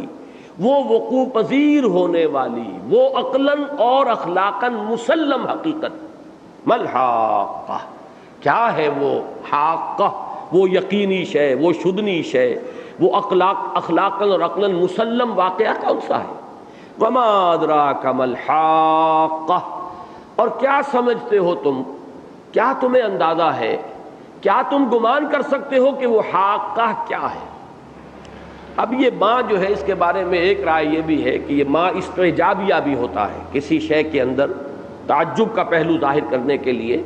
اور چونکہ خطاب اول یہاں حضور سے ہے صلی اللہ علیہ وسلم، اس اعتبار سے بعض حضرات نے اس کا مفہوم یہ نکالا، ایک فرق کیا ہے کہ قرآن مجید سے حضور سے خطاب کرتے ہوئے جہاں تو آئے گا وما یدری کا، وہاں تو اس کے معنی یہ ہوں گے کہ آپ کو کیا معلوم، یعنی نہیں معلوم، گویا کہ وہ نفی کے معنی میں آئے گا۔ لیکن جہاں آئے گا وما ادرا کا، ماضی کے صیغے سے، وہاں مفہوم یہ ہوگا کہ آپ کو خوب معلوم ہے، کیا اچھے آپ واقف ہیں اس سے، یہ حقیقت آپ کے لیے گویا کہ معلوم اور معروف حقیقت ہے۔ تو یہاں ماضی کا صیغہ آیا ہے تو وہ معنی لینے کی گنجائش ہے، لیکن یہ کہ اکثر و بیشتر حضرات نے اس لیے کہ خطاب چاہے حضور سے ہو رہا ہو، در حقیقت یہ خطاب حضور سے نہیں ہے، بلکہ بواسطہ رسول صلی اللہ علیہ وسلم یہ خطاب تو ہو رہا ہے منکرین قیامت سے۔ وما ادراک ما الحاقہ، تم کیا جانو، تمہیں کوئی اندازہ نہیں ہے، وہ اس کا کوئی تم تصور بھی نہیں کر سکتے، تمہیں بتایا جائے تب بھی تم جو اس کی ہولناکی ہے اس کا کوئی اندازہ نہیں کر سکتے۔ وہ واقعہ ہو کر رہے گا، ہو کر رہنے والی شے ہے، اور تم کیا جانو کہ وہ کیا ہے، اور تم واقعتاً سمجھ نہیں سکتے، تمہارے ادراک اور شعور سے وہ گویا کہ ماورا ہے۔ البتہ یہ جو چیزیں اب یہاں آ رہی ہیں، یہ چونکہ اب وہ قیامت کے احوال ہیں اور پھر آخرت کے احوال ہیں، جنت اور دوزخ کی کچھ باتیں ہیں، یہ تمام چیزیں متشابہات میں سے ہیں، اس معنی میں ہم بھی نہیں جان سکتے، کما حقہ، ان حقائق کا ادراک اور شعور ہمارے لیے بھی ممکن نہیں۔ منکرین تو کیا سمجھیں گے، اس پر ایمان رکھنے والوں کے لیے بھی ممکن نہیں ہے کہ اس کی اصل کنہ اور حقیقت کو سمجھ سکیں۔ اس لیے بس ہم متشابہات کے زمرے میں شامل کرتے ہیں ان کو کہ ہمارا ایمان ہے، البتہ یہ ہے کہ ان کی اصل حقیقت تو وہیں چل کر کھلے گی، جب یہ حقیقتیں ہمارے سامنے مبرہن ہو کر آئیں گی، واشگاف ہو کر آئیں گی، تب معلوم ہوگا، اور اس وقت ہمارے حواس بھی اور ہوں گے۔ فَبَصَرُكَ الْيَوْمَ حَدِيدٌ، قیامت کے دن جو کہا جائے گا آج تمہاری نگاہیں بڑی تیز ہو گئی ہیں، ہر شے کی حقیقت سامنے آ گئی، تو اس وقت تو ہر شے جو ہے ہمارے سامنے ہوگی۔ اس وقت یہ ہے کہ قرآن مجید نے اس کے قریب تر ہمارے ذہن اور تصور کو لانے کے لیے کچھ الفاظ استعمال کیے ہیں جس سے ایک دھندلا سا ایک تصور قائم ہو سکتا ہے، اور اس پر ہمارا ایمان ہے۔ آمنا بہ کل من عند ربنا کذبت ثمود وعاد بالقارعہ، جھٹلایا سمود کی قوم نے، اور سمود در حقیقت آل سمود تھے، ان کے جد امجد کا نام سمود تھا، یہ بنو سمود ہیں کہ جو اپنے جد امجد ہی کے نام سے پھر ایک قوم کی حیثیت سے وہ معروف ہو گئے۔ وعاد، اور عاد کی قوم نے، بالقارعہ، کھڑکھڑانے والی کا، قرع کہتے ہیں ضرب الشیء بالشیء، کسی چیز کو کسی چیز کے ٹکرانے سے جو آواز آتی ہے۔ اب دروازے کو آپ تھپ تھپاتے ہیں، یہ بھی قرع ہے، کسی اور شے کو ایک دوسرے سے ٹکرا کر آواز پیدا کرتے ہیں، یہ بھی قرع ہے۔ قارعہ، یہ وہ لفظ آ گیا کہ جس سے وہ سورہ مبارکہ شروع ہوئی ہے، القارعہ ملقارعہ وما ادراک ملقارعہ، میں ذکر کر چکا ہوں کہ یہ اسلوب جو ہے بہت قریب ہے۔ تو قارعہ سے مراد ہے وہی قیامت، اس لیے کہ جب وہ آئے گی تو کھڑکھڑاتی ہوئی آئے گی، کرے ایک دوسرے سے ٹکرائیں گے، پہاڑ ٹکرائیں گے، پہاڑ جو ہے حبام منصورہ ہو جائیں گے، جو میں الشمس والقمر، سورج اور چاند جمع ہو جائیں گے، اور آسمانوں کے اندر، ستاروں کے اندر وہ جو نقشے اب آگے چل کر صورتوں میں آئیں گے، اذا السماء انفطرت، و اسی طریقے سے اذا الشمس کورت و اذا النجوم انکدرت، یہ تمام نقشے جو ہیں تو اس کو جمع کر دیا گیا ایک لفظ قارعہ، جس کو کہا گیا سورہ حج میں زلزلۃ الساعہ۔ وہ زلزلۃ الساعہ جب آئے گا تو جو ایک توڑ پھوڑ ہوگی اور جو ٹکراؤ ہوگا اس کو ایک لفظ قارعہ سے تعبیر کیا، اس لیے کہ جیسے کہ ایک شے کو دوسرے شے سے ٹکراتے ہیں تو اس سے آواز نکلتی ہے، ایسے ہی وہ کھڑکھڑانے والی ہوگی۔ گویا کہ منکرین آخرت سے یہاں سارا خطاب ہو رہا ہے، جبکہ سورہ قلم میں عرض کر چکا ہوں کہ وہاں مثبت انداز میں، ایک تمثیل کے پیرائے میں، عقلی استدلال کے انداز میں قیامت کی بات سمجھائی گئی، آخرت کی حقیقت جو ہے وہ نمایاں کی گئی۔ یہاں واقعاتی انداز میں اس کا تذکرہ ہو رہا ہے، اور جو اس کا انکار کرنے والے تھے وہ کس انجام سے دو چار ہوئے اس کا تذکرہ ہو رہا ہے۔ یہ انباء الرسل جس کو ہم کہتے ہیں۔ فَأَمَّا ثَمُودُ فَأُهْلِكُوا بِالطَّاغِيَةِ، تو جہاں تک سمود کا تعلق ہے تو وہ ہلاک کیے گئے طاغیہ کے ذریعے۔ اب یہ طاغیہ، طغا جو ہے، یہ لفظ جو ہے پچھلی مرتبہ بھی آیا تھا سورہ قلم میں،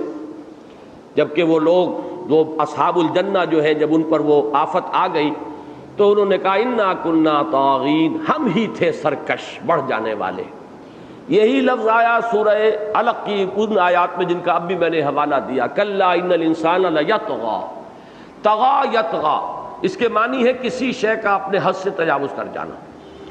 اب پانی جو ہے دریا اپنے حدود کے اندر ہے تو ٹھیک ہے، اپنے حدود سے نکل گیا یہ طغیانی ہے، وہ تجاوز کر گیا ہے اپنے حدود سے، یہ طغیانی ہے۔ دریا کو اپنی موج کی طغیانیوں سے کام، کشتی کسی کی پار ہو یا درمیان رہے تو یہ طغیانی ہے، موجوں کی طغیانی، دریا کی طغیانی۔ یہاں پر ایک رائے تو یہ ظاہر کی گئی ہے کہ طاغیہ یہاں مصدر کے معنی میں ہے، جیسے کہ عافیت، عافیہ یہ بھی مصدر ہے، تو طاغیہ بھی مصدر ہے، اس سے مراد ہے سرکشی۔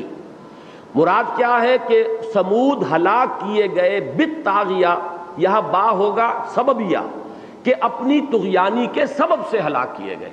جہاں تک لفظاً ہے امکان یہ بھی موجود ہے، یہ رائے جو ہے ویلڈ ہے اور لفظی اعتبار سے اس پر کوئی اعتراض وارد نہیں کیا جا سکتا کہ سمود ہلاک کیے گئے اپنی طغیانی اور سرکشی کے باعث سببی۔ لیکن یہ کہ آگے جو عاد کا ذکر ہو رہا ہے فَأُهْلِكُوا بِرِيحٍ صَرْصَرٍ عَاتِيَةٍ، وہ ہلاک کیے گئے ایک باد صرصر کے ذریعے سے جو انتہائی تند و تیز تھی، تو اس کے ساتھ جو مناسبت پیدا ہوتی ہے اس کے حوالے سے اکثر مفسرین کی رائے یہ ہے کہ یہاں طاغیہ سے مراد ہے کوئی بھی فطری شے جو اپنے حد سے تجاوز کر جائے اور اس کا حد سے تجاوز کر جانا لوگوں کی ہلاکت کا سبب بن جائے۔ مثلاً دریا ہے، اپنے حد میں بہہ رہا ہے تو وہی ایک نعمت ہے، اسی سے آبپاشی کا نظام ہے، وہی ہماری اس کرۂ ارضی کے اوپر زمین پر جو حیات ہے اس کا مصدر اور منبع یہی پانی ہے۔ یہی جب آگے بڑھ گیا اور اسی نے قوموں کو غرق کیا، یہی پانی قوم نوح کی ہلاکت کا ذریعہ بن گیا۔ ہوا ہے ہماری زندگی کے لیے ضروری ہے، اللہ کی بہت بڑی نعمت ہے۔ یہی ہوا جب تندی اور تیزی اختیار کرتی ہے اور سخت آندھی اور حاصب بنتی ہے اور اس کے اندر پتھر اور روڑے اور کنکر آتے ہیں اور گولیوں کا بلٹس کا کام کرتے ہیں، یہی جو ہے وہ ہلاکت کا سبب بن جاتی ہے۔ تو ہر شے جب اپنی حد سے تجاوز کرتی ہے، یعنی اس دنیا میں اللہ تعالیٰ نے قوموں کو جو ہلاک کیا ہے تو یہی فینومینا آف دی نیچر ہے، جن میں سے کسی کو حد اعتدال سے بڑھا دیا۔ یوں سمجھیے کہ جیسے گھوڑے کی اگر لگام کھینچی ہوئی ہو اور مالک جو ہے جو بیٹھا ہوا ہے سوار اس کے اوپر، وہ اس پر قابو یافتہ ہے تو وہ گھوڑا مالک کی مرضی کے مطابق چلے گا، اور ذرا سی ڈھیل دے دیجئے تو پھر وہ اپنی رفتار سے جو بڑھے گا تو نہ معلوم وہ کیا اس کے ذریعے سے ہلاکت آئے، کیا خرابی آئے۔ اسی طرح ان تمام عناصر طبعیہ کو اللہ تعالیٰ نے ایک توازن کے اندر رکھا ہوا ہے۔ اس کو کئی جگہ کہا بھی گیا ہے کہ ہم حساب سے نازل کرتے ہیں، رزق کو بھی نازل کرتے ہیں، بارش برساتے تو حساب سے برساتے ہیں، بارش کو ہی اگر زیادہ کر دیا جائے تو وہی تباہی اور ہولناکی اور سیلاب اور مکانوں کے گر جانے کا سبب بن جاتی ہے۔ تو یہاں بھی مراد ہے طاغیہ سے کہ وہ عذاب جو آیا اور سمود پر جو عذاب آیا اس کے بارے میں دو آراء ہیں۔ ایک تو یہ کہ یہ زلزلہ تھا بہت سخت، اور یہ زلزلہ جو ہے اس نے اس قوم سمود کو جو ہے ہلاک کیا ہے، رجفہ۔ اور ایک یہ ہے کہ یہ صاعقہ تھا بہت زور کا، اور یہ ذہن میں رکھیے آواز بھی جب حد سے تجاوز کرتی ہے ہلاکت کا ذریعہ بن جاتی ہے۔ اس کا کبھی ہلکا ہلکا سا اندازہ ہوتا ہے جب نماز ہم پڑھ رہے ہوں اور لاؤڈ سپیکر کے اندر وہ آواز شروع ہو جائے، اور بسا اوقات ایسا ہوتا ہے کہ مسلسل وہ گونج بڑھتی چلی جاتی ہے، تو واقعہ یہ ہے کہ جان پر بن جاتی ہے آدمی کی، اور یہ کیا شے ہے بیچاری۔ لیکن یہی آواز ہے کہ جو در حقیقت، اور جیسا کہ اب آئے گا جب وہ سور میں پھونکا جائے گا اور وہ جو آخری ہلاکت ہونی ہے وہ بھی ایک آواز کے ذریعے سے ہوگی۔ یہی آواز جو ہے جو بڑی خوبصورت بھی ہو سکتی ہے، بڑی آپ کے لیے فرحت بخش بھی ہو سکتی ہے، اس میں ترنم بھی ہو سکتا ہے، اس میں موسیقی بھی ہو سکتی ہے، لیکن یہی آواز ہلاکت جب ایک حد سے تجاوز کرے گی ہلاکت کا سبب بن جائے گی۔ یہ جو ہندوؤں کے ہاں ایک تصور ہے دیپک راگ، جس سے یہ سارا ایک وابستہ ہے، کہانی کے درجے میں ہے یا حقیقت واقعی ہے تو اللہ ہی کو معلوم ہے، کہ موسیقی کے ذریعے سے آگ لگائی جا سکتی ہے، اور یہ بات سمجھ میں آتی ہے، سائنٹیفیکلی یہ بات غلط نہیں ہے۔ یہی آواز ساؤنڈ ویوز ہیں، ان کی اگر اسٹرینتھ زیادہ ہو جائے تو یہ چھت کے ساتھ ٹکرا کر اس میں ایسا ارتعاش پیدا کر سکتی ہے کہ چھت گر پڑے، اس لیے کہ وہی فزیکل انرجی ان ساؤنڈ ویوز کے اندر موجود ہے۔ یہی ساؤنڈ ویوز جو ہے ان کی کوئی خاص فریکوینسی اور کوئی خاص اسٹرینتھ جو ہے وہ آگ لگانے کا سبب بن سکتی ہے، ذریعہ بن سکتی ہے۔ یہی ساؤنڈ ویوز ہے کہ جو قیامت کا ذریعہ بنیں گے۔ فَإِذَا نُفِخَ فِي الصُّورِ نَفْخَةٌ وَاحِدَةٌ، وہ ایک ہی چیخ اور دہاڑ ہوگی جس سے کہ وہ زلزلہ آ جائے گا اور وہ توڑ پھوڑ ہوگی، اور وہ جو ایک موت جو ہے عمومی وہ طاری ہو جائے گی۔ اس لیے طاغیہ ہر وہ شے ہے، چاہے وہ عناصر فطرت میں سے ہو، چاہے وہ مظاہر فطرت میں سے ہو، جب وہ اپنے حد سے تجاوز کر کے اور شدت اختیار کرتی ہے تو وہ ہلاکت اور بربادی کا ذریعہ بن جاتی ہے۔ قوم سمود کے لیے یا تو وہ صاعقہ تھا اور یا رجفہ، اور یہ دونوں چیزیں ساتھ ملی بھی ہوتی ہیں کہ گرج اور کڑک بھی ہو اور اسی کے ساتھ زلزلہ بھی آ رہا ہو۔ بہرحال فَأَمَّا ثَمُودُ فَأُهْلِكُوا بِالطَّاغِيَةِ وَأَمَّا عَادٌ فَأُهْلِكُوا بِرِيحٍ صَرْصَرٍ عَاطِيَةٍ، اور جہاں تک عاد کا تعلق ہے، یہ اما جو ہے یہ اس معنی میں آتا ہے as far Thamud they were destroyed by طاغیہ، and as for عاد تو اس طریقے سے یوں سمجھیے اما کا معنی۔ اور ہم بھی جب تقریر شروع کرتے ہیں اما بعد، اب ہم نے جو بھی اللہ کی حمد کرنی تھی وہ کر لی، اور اللہ کے رسول صلی اللہ علیہ وسلم پر درود اور سلام بھیجنا تھا وہ بھیجی، اما بعد اب اس کے بعد ہماری گفتگو شروع ہو رہی ہے۔ تو یہ اما کا لفظ جو ہے اس معنی میں عربی زبان کے اندر یہ اس گفتگو کے دوران اس مفہوم میں آتا ہے۔ فاما سمود، تو جہاں تک سمود کا معاملہ ہے، رہے سمود، یہ اس طرح بھی ہم اردو میں کہتے ہیں رہے سمود، تو وہ ہلاک کیے گئے طاغیہ کے ذریعے سے، اور رہے عاد یعنی جہاں تک عاد کا معاملہ ہے فَأُهْلِكُوا بِرِيحٍ صَرْصَرٍ عَاتِيَةٍ، تو وہ ہلاک کیے گئے ایک ریح سے، جھکڑ، تیز آندھی، سرسر۔ یہ باد سرسر جو ہے اور باد سموم، یہ دو جو ہے ذرا عرب کی تاریخ کے حوالے سے یہ دو آپ کو الفاظ ملیں گے۔ باد سموم وہ ہوتی ہے کہ جو تیز گرمی کے اندر گرم ہوا، لو، اور اس کے ساتھ گرم تپتی ہوئی ریت جب آتی ہے، یہ باد سموم ہے۔ اس سے ہلاکت ہوتی ہے اس کی گرمی کی وجہ سے، اس کی تمازت، اس کی تپش۔ اور ایک ہے باد سرسر، یہ در حقیقت شاعری جو ہے جاہلی شاعری، اس میں اس کا تذکرہ ملتا ہے۔ یہ سردی کے موسم میں شمال کی طرف سے، یہ کوکیشیا کی طرف سے، سائبیریا کی طرف سے جب ٹھنڈی ہوائیں آتی تھیں صحرائے عرب کے اندر، انتہائی ٹھنڈی اور انتہائی تیز و تند، جب کوئی بہت تیز ٹھنڈی ہوا چلتی ہے تو ایسے معلوم ہوتا ہے کہ جسم میں سے وہ پار ہو رہی ہے، سنسناتی ہوئی آتی ہے اور اس کے اندر بڑی سخت سردی ہوتی ہے۔ تو یہ سرسر کے بارے میں لغوی اعتبار سے جو بحث کی ہے اہل لغت نے وہ یہ ہے کہ یا تو یہ سریر سے مشتق ہے جو مسلسل آواز کو کہتے ہیں، تو وہ آواز کے ساتھ تیز ہوا کے ساتھ آواز بھی ہوتی ہے، زناٹا اور سناٹا، اور جس طرح ایک آواز کے ساتھ جو سنسناتی ہوئی جو ایک آواز آتی ہے۔ یا پھر سرن سے مشتق ہے، سرن کہتے ہیں پالا، سردی میں جو پالا پڑتا ہے اور پالا کھیتی کو پالا مار گیا،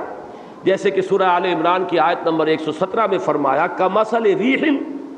فیہا سر اصابت حرث قوم فاہلکت،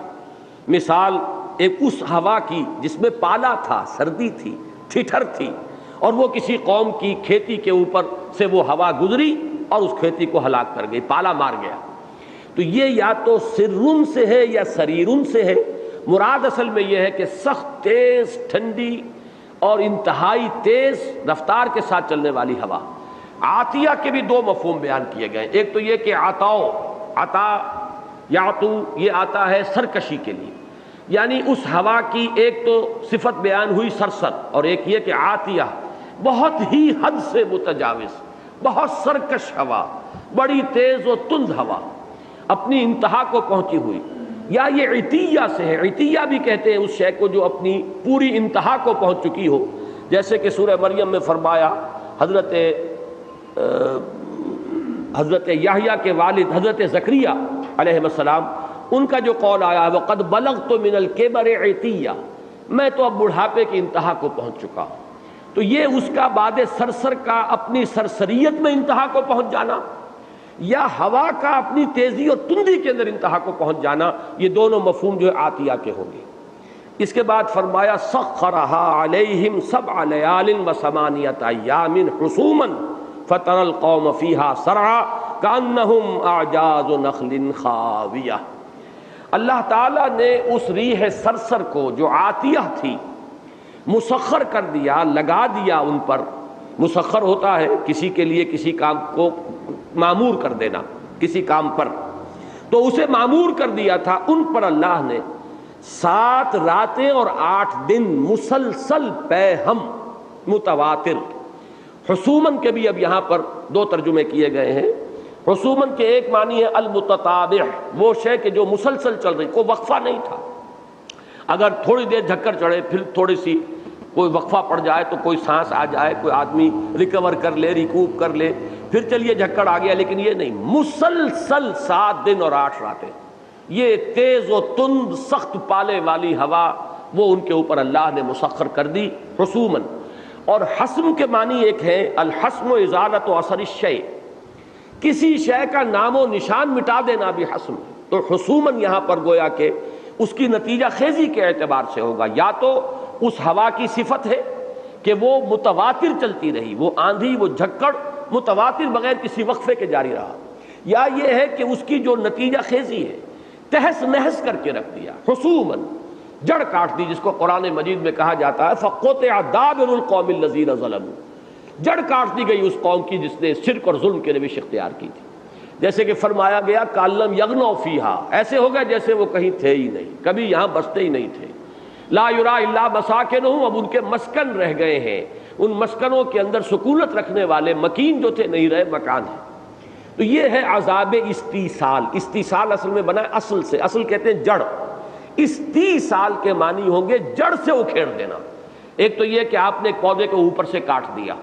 وہ پھر بھی پھوٹے گا، شاخیں نئی، پتے آ جائیں گے، کچھ وقت لگے گا دوبارہ، جڑ سے اکھیڑ دیا تو گویا کہ اس کا نام و نمود ختم ہو گیا۔ فَقُطِعَ دَابِرُ الْقَوْمِ الَّذِينَ ظَلَمُوا، تو یہاں پر بھی حسومن کا ایک مفہوم یہ بھی ہو سکتا ہے۔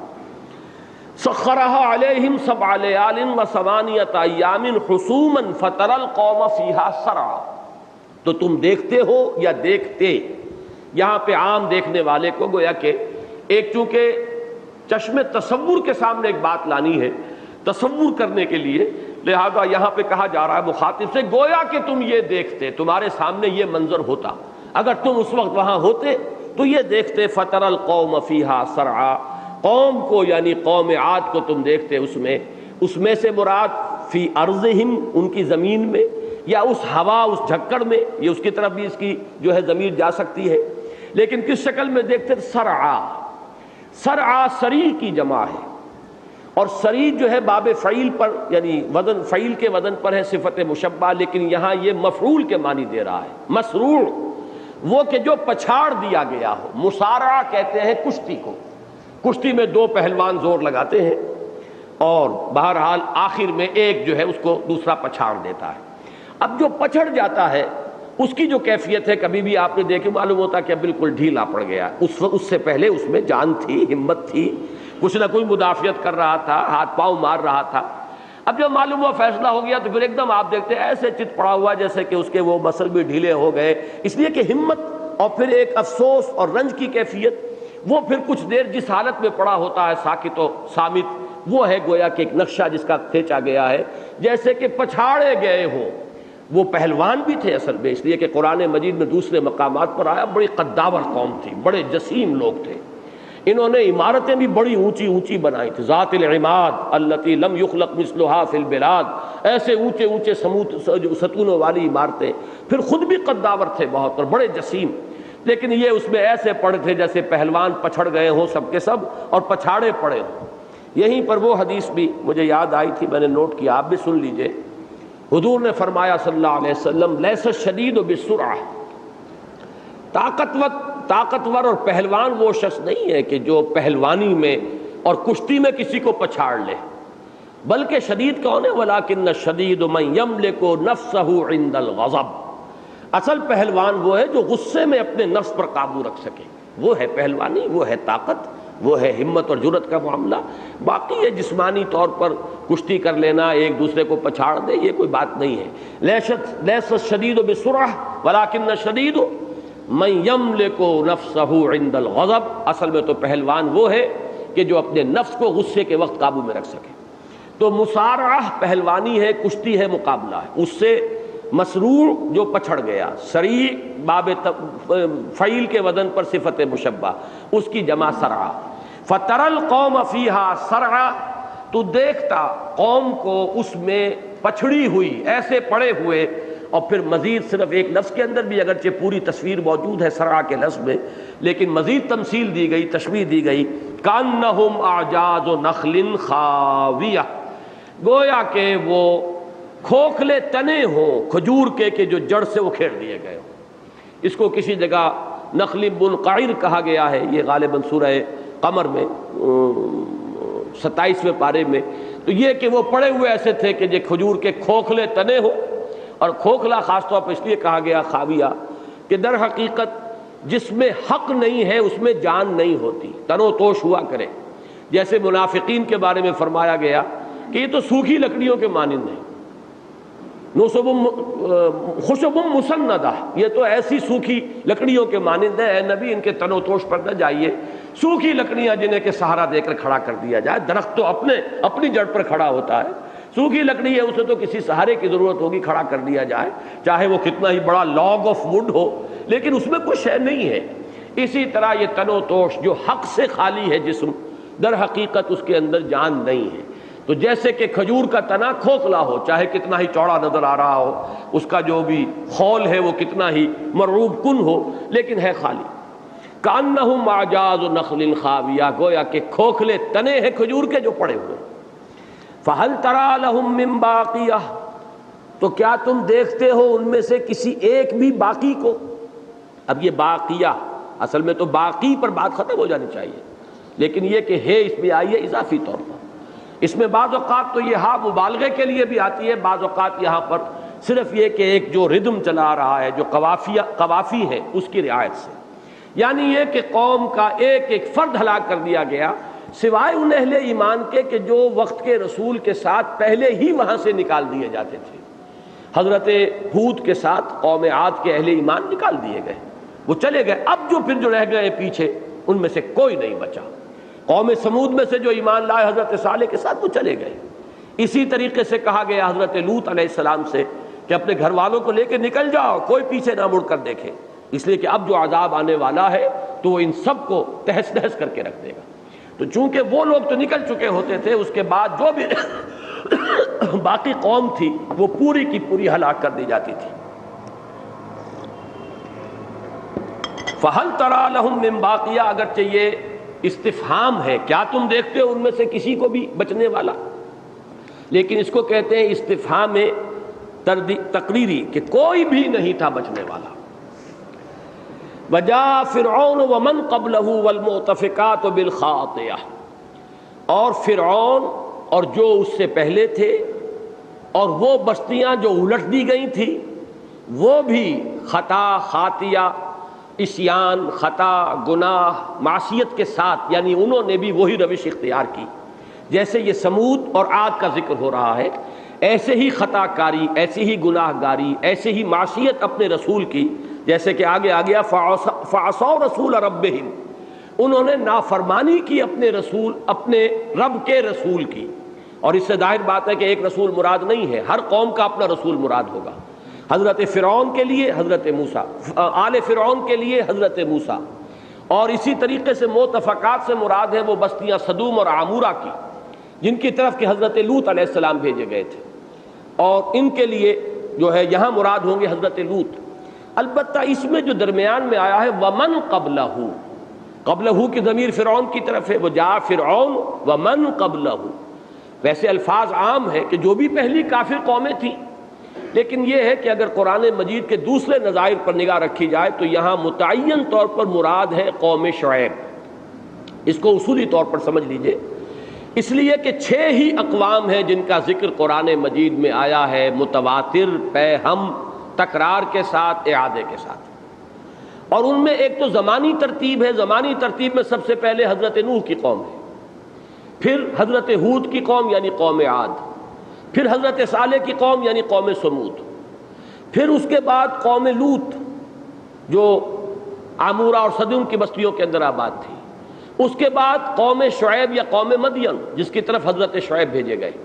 اور پھر فرعون، آل فرعون جن کی طرف کہ حضرت موسیٰ بھیجے گئے۔ یہ 6 رسولوں کا ذکر سورہ اعراف سے شروع ہوتا ہے قرآن مجید میں، جبکہ سورہ انعام میں صرف حضرت ابراہیم کا ذکر ہے اور رسولوں کا ذکر نام لے کر نہیں کیا گیا۔ انباء الرسل جہاں بھی آتے ہیں، یہ صورتیں جو ہم پڑھ رہے ہیں یہ چھوٹی صورتیں ہیں، ان میں ایک ایک 2 آیات میں ایک ایک کا ذکر ہے۔ اب سورہ قمر ہم نے پڑھی تھی، وہ چونکہ 3 رکوعوں پر مشتمل ہے، وہاں ان تمام قوموں کے بارے میں اور ان رسولوں کے بارے میں 2 3 4 آیات آپ کو مل جائیں گی۔ آگے آپ مثلاً دیکھیں گے سورۃ الفجر میں، وہاں پر بھی ان کا تذکرہ ملے گا، بلکہ تیزی کے ساتھ ایک ایک آیت میں۔ تو یہاں پر بھی اب آپ نے دیکھا کہ 5 کا ذکر تو ہو گیا تعین کے ساتھ، اس لیے کہ سمود اور عاد کا ذکر پہلے آ چکا۔ آگے آ رہا ہے حضرت نوح کی قوم کا ذکر، انا لما طغى الماء حملناكم في الجاریہ، جب وہ طوفان آیا حضرت نوح کی قوم پر تو اس کشتی کے اندر، جاریہ کشتی، اس میں ہم نے تمہیں یعنی تمہارے آباء و اجداد کو اٹھایا۔ تو حضرت نوح کی قوم کا ذکر بھی آ گیا۔ اب 3 قومیں رہ گئیں، قوم فرعون یا آل فرعون، اور وہ قوم لوط اور قوم شعیب۔ یہاں پر اس آیت میں ان 3 کو جمع کیا گیا ہے، وجاء فرعون، اور فرعون، ومن قبلہ، اور جو اس سے پہلے تھے، اور متصلاً قبل جو ہے آل فرعون سے وہ قوم جس پر عذاب آیا ہے اللہ کی طرف سے، عذاب استیصال، وہ قوم شعیب ہے زمانی اعتبار سے۔ گویا کہ یہاں پر ومن قبلہ لفظاً عام ہے، معناً اس میں معین ہے حضرت شعیب کی قوم، اور گویا کہ یہاں پر ایک لفظ کا اضافہ کر دیا جائے تو وہ تعین واضح ہو جائے گی اگر اسے محذوف مانا جائے، یعنی متصلاً قبل، متصلاً قبل جو ہے آل فرعون سے وہ قوم مدین یا قوم شعیب ہے، جس کے بارے میں یہ علم میں ہوگا کہ وہ بھی اصل میں نسل ابراہیمی تھی، جیسے بنی اسرائیل نسل ابراہیمی ہے، بنی اسماعیل نسل ابراہیمی ہے۔ تو حضرت ابراہیم کے ایک تیسرے بیٹے تھے مدین یا مدیان، یہ تھے قطورہ کی، حضرت ابراہیم کی ایک زوجہ قطورہ، ایک تو ہاجرہ جن سے حضرت اسماعیل ہے، سارہ جن سے حضرت اسحاق ہیں، جن سے بنی اسرائیل کی نسل چلی، ایک قطورہ، یہ تیسری زوجہ تھی حضرت ابراہیم کی، جن سے کہ مدیان یا مدین نامی اللہ تعالیٰ نے ان کو فرزند عطا فرمائے تھے۔ ان کی قوم آباد ہوئی ہے خلیج عقبہ کے داہنی طرف مشرقی گوشے میں، اور یہ علاقہ مدین کا یا مدیان کا کہلاتا ہے۔ اس قوم میں پھر جب بت پرستی آ گئی اور اخلاقی زوال آیا تو اللہ تعالیٰ نے پھر حضرت شعیب کو ان میں مبعوث فرمایا، الی مدین اخاہم شعیبا۔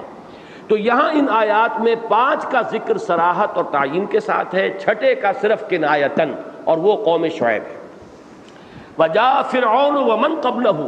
والمؤتفقات بالخاطئہ، مؤتفقہ الٹی ہوئی، پلٹ دی گئیں،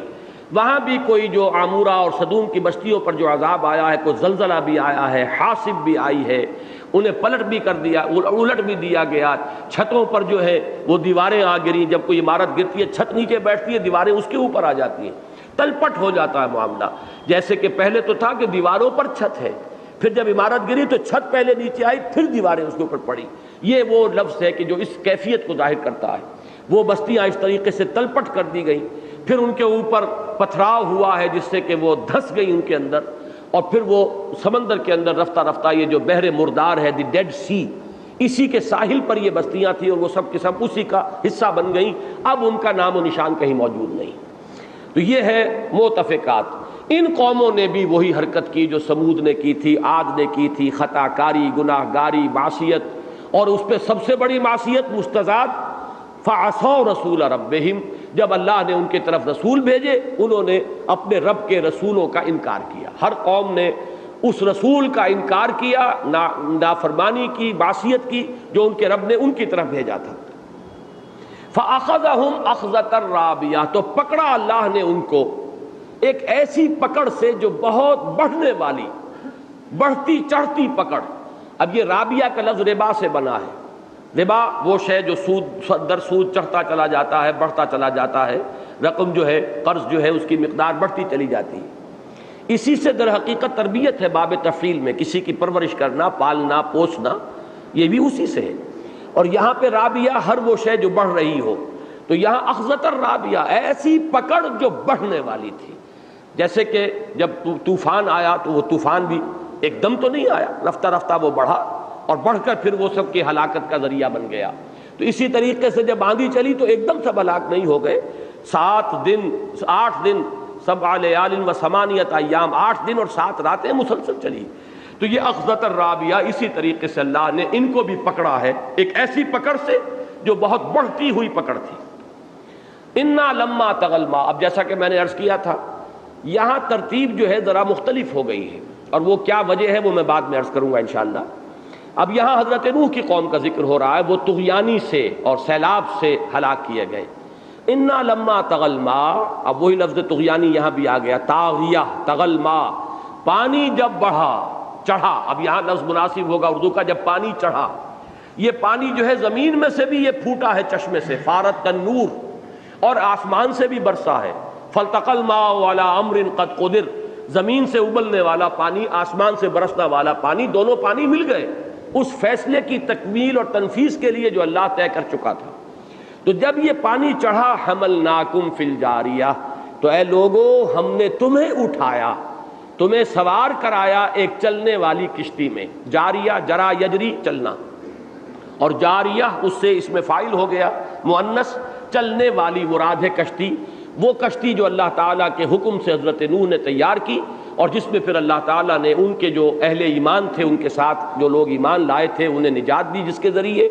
اور بھی حیوانات میں سے بھی، اور وہ مختلف جو ہیں جتنی بھی اس وقت تک حیوانات تھے ان کے جوڑے جو ہیں وہ بھی اس میں سوار کیے گئے۔ یہ تفاصیل دوسری جگہوں پر ہیں۔ اب یہاں پر جو کہا گیا حملناکم، یہ کس لیے کہا گیا؟ اس لیے کہ اب جو نسل انسانی ہے وہ انہی کی اولاد ہے جو حضرت نوح علیہ السلام کے ساتھ اس کشتی میں شریک تھے اور سوار تھے، لہذا گویا کو جب ان کو اللہ نے سوار کرایا تو ہمیں سب کو سوار کرایا، اس لیے کہ آئندہ اب نسل انسانی جو ہے وہ انہی سے چلی ہے۔ لِنَجْعَلَهَا لَكُمْ تَذْكِرَةً، تاکہ ہم اس کو بنا دیں تمہارے لیے ایک یاد دہانی اور ایک نصیحت۔ ہاں کی ضمیر یا تو جاریہ کی طرف جا رہی ہے، اور یہ زیادہ قرین قیاس ہے، اس لیے کہ اصول یہی ہے کہ ضمیر کا مرجع قریب میں تلاش کرنا چاہیے، یا پوری صورتحال مجموعی کہ اس پورے واقعے کے اندر ایک تذکرہ ہے، ایک نصیحت ہے، جیسے کہ سورہ قمر میں بار بار آتا ہے فَهَلْ مِن مُدَّكِرٍ، یہ اس کے اندر ایک نصیحت ہے، اس میں ایک یاد دہانی ہے۔ اور بہت سی جگہوں پر ان آیات کے حوالے سے ان فی ذالک لآیہ ولکن اکثر الناس لا یشکرون لا یؤمنون، اس میں ہے نشانی، لیکن یہ کہ لوگ جو ہے اکثریت والے وہ ماننے والے نہیں، تو یہ نشانیاں ہیں۔ لِنَجْعَلَهَا لَكُمْ تَذْكِرَةً وَتَعِيَهَا أُذُنٌ وَاعِيَةٌ، اور محفوظ رکھیں اسے وہ کان کے جو محفوظ رکھنے والے ہیں۔ واعیہ، وعا کہتے ہیں کسی چیز کو محفوظ رکھنا، جمع رکھنا، وعا، یہ اوعا کا لفظ آ جائے گا سورہ معارج کے اندر، جمع فاوعا، جمع کیا پھر بڑی حفاظت سے سینت کر رکھا، تو اسی لیے یہاں پر بھی فرمایا کہ یہ ایک سبق تھا، یاد دہانی تھی، کس طریقے سے عذاب آیا، کیسے قوم ہلاک کی گئی، کس طرح اللہ نے پھر اہل ایمان کو بچایا، اس کو ہم نے ایک نشانی بنایا ہے۔ اور ایک اعتبار سے یہ جاریہ جو ہے بطور نشانی، غالب یہ گمان ہے کہ ظاہر ہو کر رہے گی کہ وہ کشتی کہیں واستوت علی الجودی، کسی پہاڑ کی چوٹی پر وہ اب بھی موجود ہے، جہاں وہ لنگر انداز ہوئی تھی، جہاں سے پھر قوم نوح جو ہے، جو بھی لوگ بچے تھے اس قوم میں سے اور ان کی اولاد، وہ اتری اور پھر وہاں سے نسل انسانی پھیلی ہے۔ اور جیسا کہ میں نے بارہا کہا ہے، گمان ہے، بعض رپورٹس بھی ہیں کہ ترکی کے شمال مشرقی کونے میں، جو کہ بالکل رشیا کے ساتھ ملا ہوا ہے، وہاں کسی پہاڑی پر بعض پائلٹس نے یہ گواہی دی ہے کہ کوئی شے نظر آئی ہے، جیسے چوٹی کے اوپر کوئی کشتی نما شے ہے بہت بڑی، لیکن یہ ہے کہ اس جگہ تک کوئی ایکسپیڈیشن اس لیے نہیں جا سکتی کہ اس کے لیے راستہ صرف جو ہے وہ روس کے طرف سے ہے۔ بعض علاقے ایسے ہوتے ہیں پہاڑی کہ اگرچہ وہ پہاڑ ہے تو کسی ایک ملک میں، لیکن چڑھنے کا راستہ اس ملک سے نہیں ہے، کسی دوسرے ملک سے ہے، اس لیے وہاں کوئی جو ہے وہ مہم جا نہیں سکتی۔ بہرحال یہ گمان غالب ہے کہ وہ کشتی کسی نہ کسی وقت ظاہر ہوگی، اور یہ گویا کہ تصدیق کرے گی ان تمام واقعات کی جو قرآن مجید میں قوم نوح اور اس پر جو عذاب کی تفاصیل آئی ہیں اس کے ضمن میں بیان ہوئے۔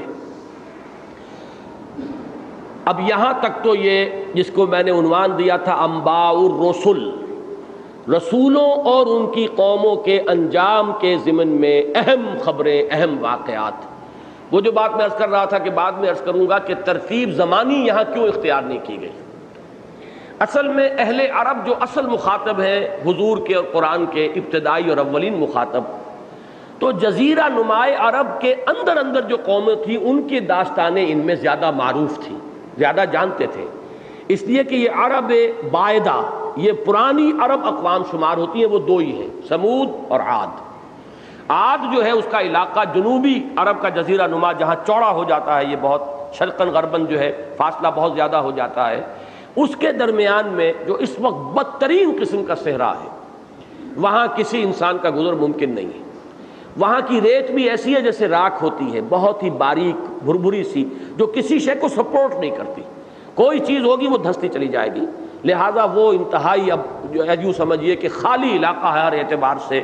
لیکن اس وقت یہ قدیم ترین زمانہ ہے اس جزیرہ نما عرب کی تاریخ کا، قوم نوح کے بعد یہ قوم عاد تھی جو اس علاقے میں آباد تھی، اسی کو غلبہ اور سطوت اور شان اور شوکت حاصل ہوئی، اور یہ اس وقت ایک بڑا سرسبز اور شاداب علاقہ تھا۔ عذاب الہی کے بعد اس کی صورت یہ بنی، اور اسی کے حوالے سے میں عرض کر دوں جس علاقے میں میرا بچپن گزرا ہے، ضلع حصار ہریانہ کا، اس میں بہت سے ایسے ٹیلے تھے جو راکھ کے بنے ہوئے تھے، نہ وہ پہاڑیاں تھیں، نہ اس میں پتھر کا نشان تھا، نہ وہ مٹی تھی، بلکہ راکھ، سیاہ راکھ کے ٹیلے، ان کو اس علاقے کی زبان میں تھیڑ کہتے ہیں، تھیڑ۔ یہ حصار میں بھی تھے، ہانسی میں بھی تھے، اگروہا ایک بڑا پرانا قصبہ ہے جس سے کہتے ہیں اگروال قوم وہیں سے نکلی تھی، پھر اس سے آگے سرسا بہت پرانا قصبہ ہے، ان سب میں بڑے بڑے تھیڑ تھے اور وہ راکھ کے بنے ہوئے۔ معلوم ہوتا ہے کہ جیسے پومپی آئی کے بارے میں یہ آپ کو معلوم ہے کہ وہ آتش فشاں پھٹا اور اس سے راکھ نکلی ہے اور شہر پورا کا پورا اس کے اندر جو ہے وہ دفن ہو گیا ہے، اسی طرح اس علاقے میں بھی معلوم ہوتا ہے کہ اسی طرح کا کوئی عذاب آیا ہے، اور وہ ریت کے ٹیلے جو ہے وہاں پر، ریت کے نہیں، راکھ کے ٹیلے، سیاہ راکھ جلی ہوئی، اور کھدائی کرتے ہیں تو کہیں کو برتن مل جاتا ہے، کسی کو کوئی پرانے سکے نکل آتے ہیں، کچھ اور ہوتا ہے۔ تو اسی طرح یہ قوم جو عاد تھی اس پر احقاف کے علاقے کے اندر جو عرب کا جنوبی علاقہ ہے، انتہائی جو یوں کہیے کہ سخت ترین صحرا ہے، یہ علاقہ تھا۔ اس قوم کے حالات و واقعات ان کے خطبات میں، ان کی روایات میں، ان کے اشعار میں ان کا تذکرہ تھا۔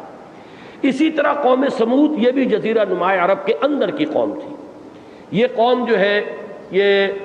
جیسے مدینے سے تبوک کی طرف جاتے ہیں تو وہ علاقہ آتا ہے، اس کو حجر بھی کہتے ہیں، یہ علاقہ پہاڑی علاقہ ہے، یہاں پر انہوں نے چٹانوں کو تراش تراش کے اپنے گھر بنائے تھے، ان کے آثار اب بھی موجود ہیں چونکہ چٹانوں میں تھے، وہ تو میں بھی ایک سال پہلے جب گیا تھا تو وہاں میں جا کر دیکھ آیا ہوں ان آثار قدیمہ کو۔ تو قوم سمود اور قوم عاد، ان 6 قوموں میں سے یہ وہ قومیں ہیں جو اصل قدیم عربی قومیں ہیں۔ باقی 4 اقوام کا تذکرہ جو بعد میں آ رہا ہے، یہ یوں سمجھیے کہ ضرب اب آپ یہاں سے جزیرہ نما عرب سے شمال کی طرف چلیں گے تو پہلے یہ 3 قومیں آئیں گی جو ایک آیت میں جمع کی گئی، اس لیے کہ اس میں خلیج عقبہ کے مشرقی ساحل کے ساتھ علاقہ ملتا ہوا مدین کا، مدیان یا مدین قوم شعیب کا علاقہ، ذرا سا بائیں کو چلے جائیے،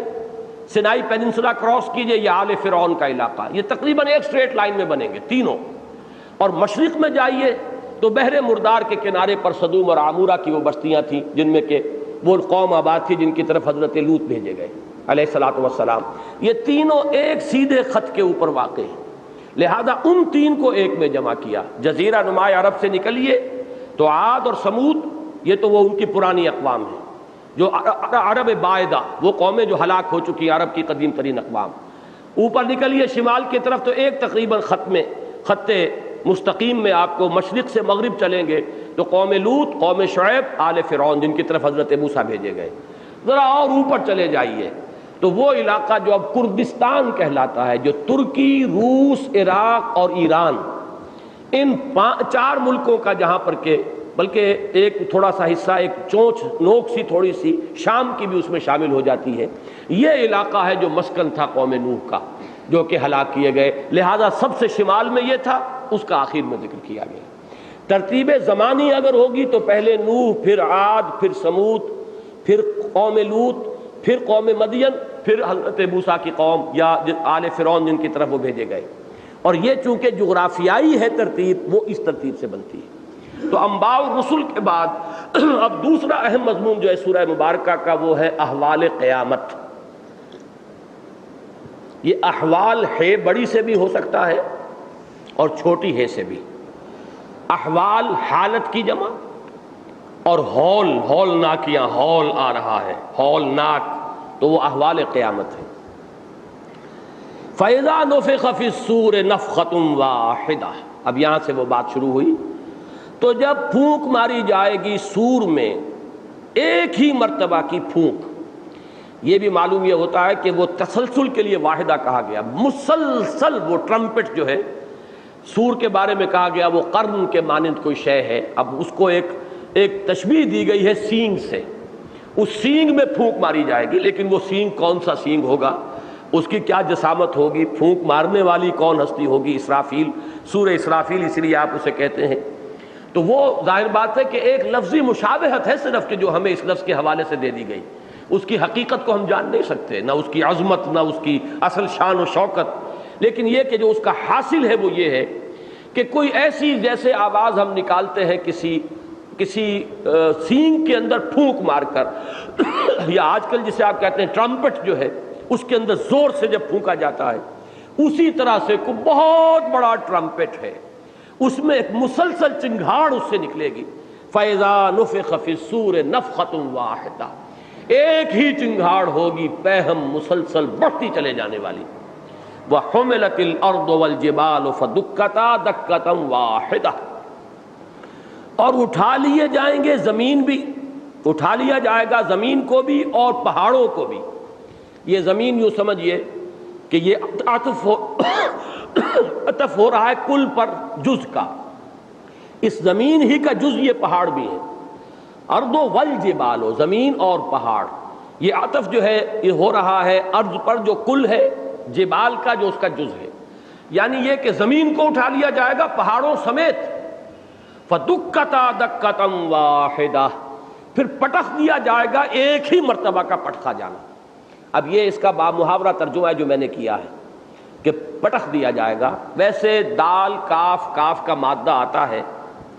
ایک تو التسویہ، کسی شے کو برابر کر دینا. جیسے دکل حائط، ایک شخص نے جو بھی باغ کے ارد گرد باڑ تھی یا کوئی دیوار بنی ہوئی تھی اسے مسمار کر کے برابر کر دیا، زمین کے ساتھ ہموار کر دیا. تو جو نتیجہ نکلنے والا ہے وہ یہ ہے کہ پہاڑ اور زمین جو ہے ان میں اونچائی نیچائی اس سب کو برابر کر دیا جائے گا. اور برابر کرنے کے لیے چونکہ لفظ آیا حملا، اٹھایا جائے گا، تو معلوم ہوتا کہ ایک ہی مرتبہ کا کوئی جرک ہوگا. اس کو ہم پٹخنا اس لیے نہیں کہہ سکتے کہ پٹخنا تو ہوگا کس شے پر پٹخا جائے گا، لیکن یہاں پر ہماری زبان میں اس کی صحیح ترین تعبیر تو پٹخنا ہی سے ہوگی. لیکن پٹخنا ہوتا ہے کسی شے کو کسی شے پر. یہاں پر یوں سمجھیے کہ ایک ہی جھٹکا دیا جائے گا، اور اس جھٹکے سے جیسے ہم کہتے ہیں سب کسبل نکل گئے، تو اس کی اونچان اور نچان جو ہے وہ سب ختم ہو جائے گی، اور یہ بالکل چٹیل میدان بن کر رہ جائے گا. لا تری فیہا عوجا ولا امتا، جیسے کہ سورہ طٰہٰ میں آیا ہے، نہ کوئی اونچائی رہ جائے گی، نہ کوئی ٹیلا رہ جائے گا، نہ کوئی موڑ رہ جائے گا، کچھ نہیں، ایک چٹیل سیدھا میدان. اس کو اس طریقے سے بھی کہا گیا وَإِذَا الْأَرْضُ مُدَّتْ، جب زمین کو کھینچا جائے گا. اب یہ زمین ایک گول شے ہے اور اس کے اندر یہ اونچائیاں وغیرہ کوہ ہمالا، جب اس کو وہ جھٹکا دیا جائے گا تو یہ جب ایک ہموار ہوگی تو پھیلے گی، اس کے اندر جو وسعت پیدا ہوگی اسی کو کہا گیا وَإِذَا الْأَرْضُ مُدَّتْ، جب زمین کو کھینچا جائے گا. اور یہ دکا کا لفظ جو ہے یہ عجیب ہے، اصل میں اس میں صرف ضرب کے معنی بھی ہے، مارنا کسی شے کو، اور تسویہ کے معنی بھی ہے برابر کر دینا. یہ لفظ جب آیا ہے سورۃ الفجر میں وَدُكَّتِ الْأَرْضُ دَكًّا دَكًّا وَجَاءَ رَبُّكَ وَالْمَلَكُ صَفًّا صَفًّا، یہ سورۃ الفجر میں زیادہ تفصیل آئے گی. میں یہاں دلچسپی کے لیے بتا رہا ہوں کہ اردو کے جو سب سے پہلے مترجم ہیں دو حضرات، شاہ ولی اللہ دہلوی رحمۃ اللہ علیہ کے جلیل القدر صاحب زادے شاہ عبد القادر اور شاہ رفیع الدین، ان دونوں نے جو ترجمہ کیا اذا دکت الارض دکن دکا، تو شاہ عبد القادر صاحب کا ترجمہ ہے کہ جب کہ زمین کو کوٹ کوٹ کر پست کر دیا جائے گا، کوٹ کوٹ کر برابر پست ہموار کر دیا جائے گا. اور شاہ رفیع الدین کا ترجمہ ہے جب زمین ریزہ ریزہ کر دی جائے گی. اب یہ دونوں مفہوم جو ہے اس میں شامل ہو جاتے ہیں کہ زمین کو ہموار کرنے کے لیے پہاڑوں کا توڑ پھوڑ اور اس کا ریزہ ریزہ کیا جانا ضروری ہے، اور پھر وہ زمین کے ساتھ ہموار ہو سکیں گے، جس کو کہا گیا حبام منصورہ. یہ پہاڑ جو ہے یہ غبار کے مانند ہو کر اڑیں گے، اور کہیں کہا گیا ہے کہ یہ بالکل روئی کے گالوں کے مانند اڑتے ہوئے نظر آئیں گے، کالعہن المنفوش، جیسے کہ دھنکی ہوئی روئی ہو یا دھنکی ہوئی اون ہو. تو اس طریقے سے کوئی کیفیت ہوگی کہ زمین کو ہموار کر دیا جائے گا. فَإِذَا نُفِخَ فِي الصُّورِ نَفْخَةٌ وَاحِدَةٌ وَحُمِلَتِ الْأَرْضُ وَالْجِبَالُ فَدُكَّتَا دَكَّةً وَاحِدَةً فَيَوْمَئِذٍ وَقَعَتِ الْوَاقِعَةُ. اس دن وہ واقع ہونے والی واقع ہو جائے گی، جس کے لیے الحاقہ کہا گیا، جس کے لیے القارعہ کہا گیا، جس کے لیے اذا وقعت الواقعہ یہ سورہ واقعہ کا آغاز ہوا، فیومئذ وقعت الواقعہ، اس دن جس کی خبر دی جا رہی ہے، جس واقعے کی، وہ رونما ہو جائے گا، وہ واقعہ ظہور پذیر ہو جائے گا۔ وانشقت السماء فہی یومئذ واہیہ، اور آسمان پھٹ جائے گا۔ اب آگے آپ کو معلوم ہے صورتیں آئیں گی جن کا شروع ہی ان الفاظ سے ہوگا، اذا السماء انشقت، اذا السماء انفطرت، یہ جو ہے انفطار اور شق ہو جانا ان آسمانوں کا، یہ قرآن مجید میں بار بار آیا ہے۔ تو فرمایا وانشقت السماء، البتہ یہ ہے کہ جہاں بھی یہ لفظ آیا ہے اس قسم کے تذکرے میں وہاں واحد آیا ہے، جب آسمان پھٹ جائے گا، اور اس سے مراد یہ معلوم ہوتا ہے کہ جو سمائے دنیا ہے قریب ترین، کیونکہ سورہ ملک میں بھی اسی کا ذکر آیا، زینا السماء الدنیا بمصابیح وجعلناها رجوما للشیاطین، تو یہ سمائے دنیا جو ہے، جو ہمارے اس یونیورس کو گویا کہ کور کیا ہوا، فرسٹ کورنگ اس کی، یہ ہے جو پھٹے گا۔ وانشقت السماء فہی یومئذ واہیہ، تو اس دن وہ ہو جائے گا بڑا بودا پھسپھسا۔ واہیہ کا لفظ بنا وہیہ سے، وہیہ واو ہا یا، اس سے جب یہ بطور فعل آیا وہیہ فلاں شے جو ہے، وہیہ صوب، کپڑا جو ہے وہ بوسیدہ ہو گیا، کمزور ہو گیا، اس میں جگہ جگہ جو ہے پیوند لگ گئے، اب اس میں وہ قوت نہیں رہی ہے جو پہلے تھی۔ تو چمڑے میں یا کپڑے میں اگر سوراخ ہو جائیں، جگہ جگہ سے وہ کٹ پھٹ جائے، اب اس میں وہ جان نہ رہے جو پہلی تھی، اس کو کہیں گے یہ وہیہ، اب یہ جو ہے کمزور پڑ گیا۔ اسی سے دیکھیے ہمارے ہاں لفظ بولا جاتا ہے واہی تباہی، واہیات، وہ گفتگو جو وزنی نہیں ہے، معقول نہیں ہے، منطقی نہیں ہے، بیکار کی بات، اس کو ہم واہی تباہی بک رہا ہے، واہیات ہے، یہ لفظ تمام اسی سے بنے ہیں۔ فہی یومئذ واہیہ، یہ آسمان جو بہت مضبوط نظر آ رہا ہے، یہ پھسپھسا ہو جائے گا، بھربھرا ہو جائے گا، پھٹ جائے گا۔ وانشقت السماء فہی یومئذ واہیہ۔ ابتدا میں یہ عرض کر چکا ہوں کہ ہم ان اشیاء اور ان معاملات اور واقعات کی اصل حقیقت کو نہیں جان سکتے، یہ تو اب جب ہوگا تب نظر آئے گا، تب محسوس ہوگا کہ ہاں صحیح کہا تھا، اللہ نے بھی، اللہ کے رسول نے بھی صحیح بات ہم تک پہنچائی تھی۔ کیسے ہوگا اس وقت ہم اس کا تصور نہیں کر سکتے۔ والملک علی ارجائها، رجا کی جمع ہے ارجا، اور فرشتے اس کے کناروں پر ہو جائیں گے۔ اب ظاہر بات ہے کہ جب فرشتے ہیں آسمانوں کے اوپر، تمام آسمانوں پر، حدیث میں الفاظ آتے ہیں کہ ایک بارش بھر جگہ بھی نہیں ہے جہاں کوئی فرشتہ نہ ہو، جو یا تو کھڑا ہوا ہے عبادت میں، یا سجدے میں ہے، یا رکوع میں ہے۔ تو یہ جو فرشتے ہیں یہ بھی چاروں طرف ہو جائیں گے، سمٹ جائیں گے، جہاں سے یہ سمائے دنیا پھٹے گا تو اس کے اوپر جو فرشتے ہیں وہ کناروں پر ہو جائیں گے۔ والملک علی ارجائها، ملک یہاں پر اس میں گویا کہ جنس ملک، بہت سے فرشتے مراد ہیں۔ وَيَحْمِلُ عَرْشَ رَبِّكَ فَوْقَهُمْ يَوْمَئِذٍ ثَمَانِيَةٌ، اور اٹھائے ہوئے ہوں گے تیرے رب کے عرش کو اس دن اپنے سروں پر یا ان کے سروں پر، یہ ابھی میں بیان کر دوں گا۔ اس دن 8 ثمانیہ، ثمانیہ کون؟ 8 فرشتے یا 8 فرشتوں کی جماعتیں، 8 فوجیں، 8 گروہ، یہ مختلف باتیں ہیں، لیکن یہ کہ یہاں لفظ آیا 8۔ اور ایک حدیث میں یہ آیا ہے کہ اس وقت تو اللہ کے عرش کو 4 فرشتے تھامے ہوئے ہیں،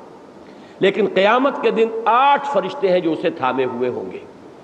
اس سورہ مبارکہ میں اول تو یہ ذہن میں رکھیے کہ یہ پھر وہی متشابہات میں ہے یہ آیت کہ ہم نہیں اس کا کوئی مفہوم متعین کر سکتے۔ ثمانیہ ایک عدد آیا ہے، القرآن نے کہا ہے، رسول نے ہمیں پہنچایا ہے، ہمارا اس پر ایمان ہے۔ اب وہ 8 فرشتے ہوں تو ہم فرشتے کا تصور نہیں کر سکتے کہ ایک فرشتے کی کیا طاقت ہے، کیا شان ہے، کیا عظمت ہے۔ حضرت جبرائیل کو جب افق پر دیکھا حضور نے تو پورا افق ان سے بھرا ہوا تھا، تو ہم کیا تصور کریں گے؟ اگر وہ 8 فوجیں ہیں، 8 گروہ ہیں، 8 جماعتیں ہیں، واللہ عالم، ہم اس کو تفویض کریں گے ہم مستقبل پر کہ حقیقت جب کھلے گی۔ اس وقت ہم یہ جانتے ہیں کہ 8 اٹھائے ہوئے ہوں گے۔ ایسا ہی آگے چل کر آئے گا سورہ مدثر میں کہ جہنم پر 19 جو ہے سرہنگ کہیں، داروغہ کہیں، فرشتے کہیں، وہ معمور ہوں گے۔ علیہا 19، اس پر بھی بہت سی لوگوں نے چہمہ گوئی کی، کیا مراد ہے اس سے، یہ 19 کیا ہیں؟ یہاں پر بھی بہت سی چہمہ گوئیاں ہو سکتی ہیں۔ حدیث جو ہمیں ملتی ہے وہ یہ ہے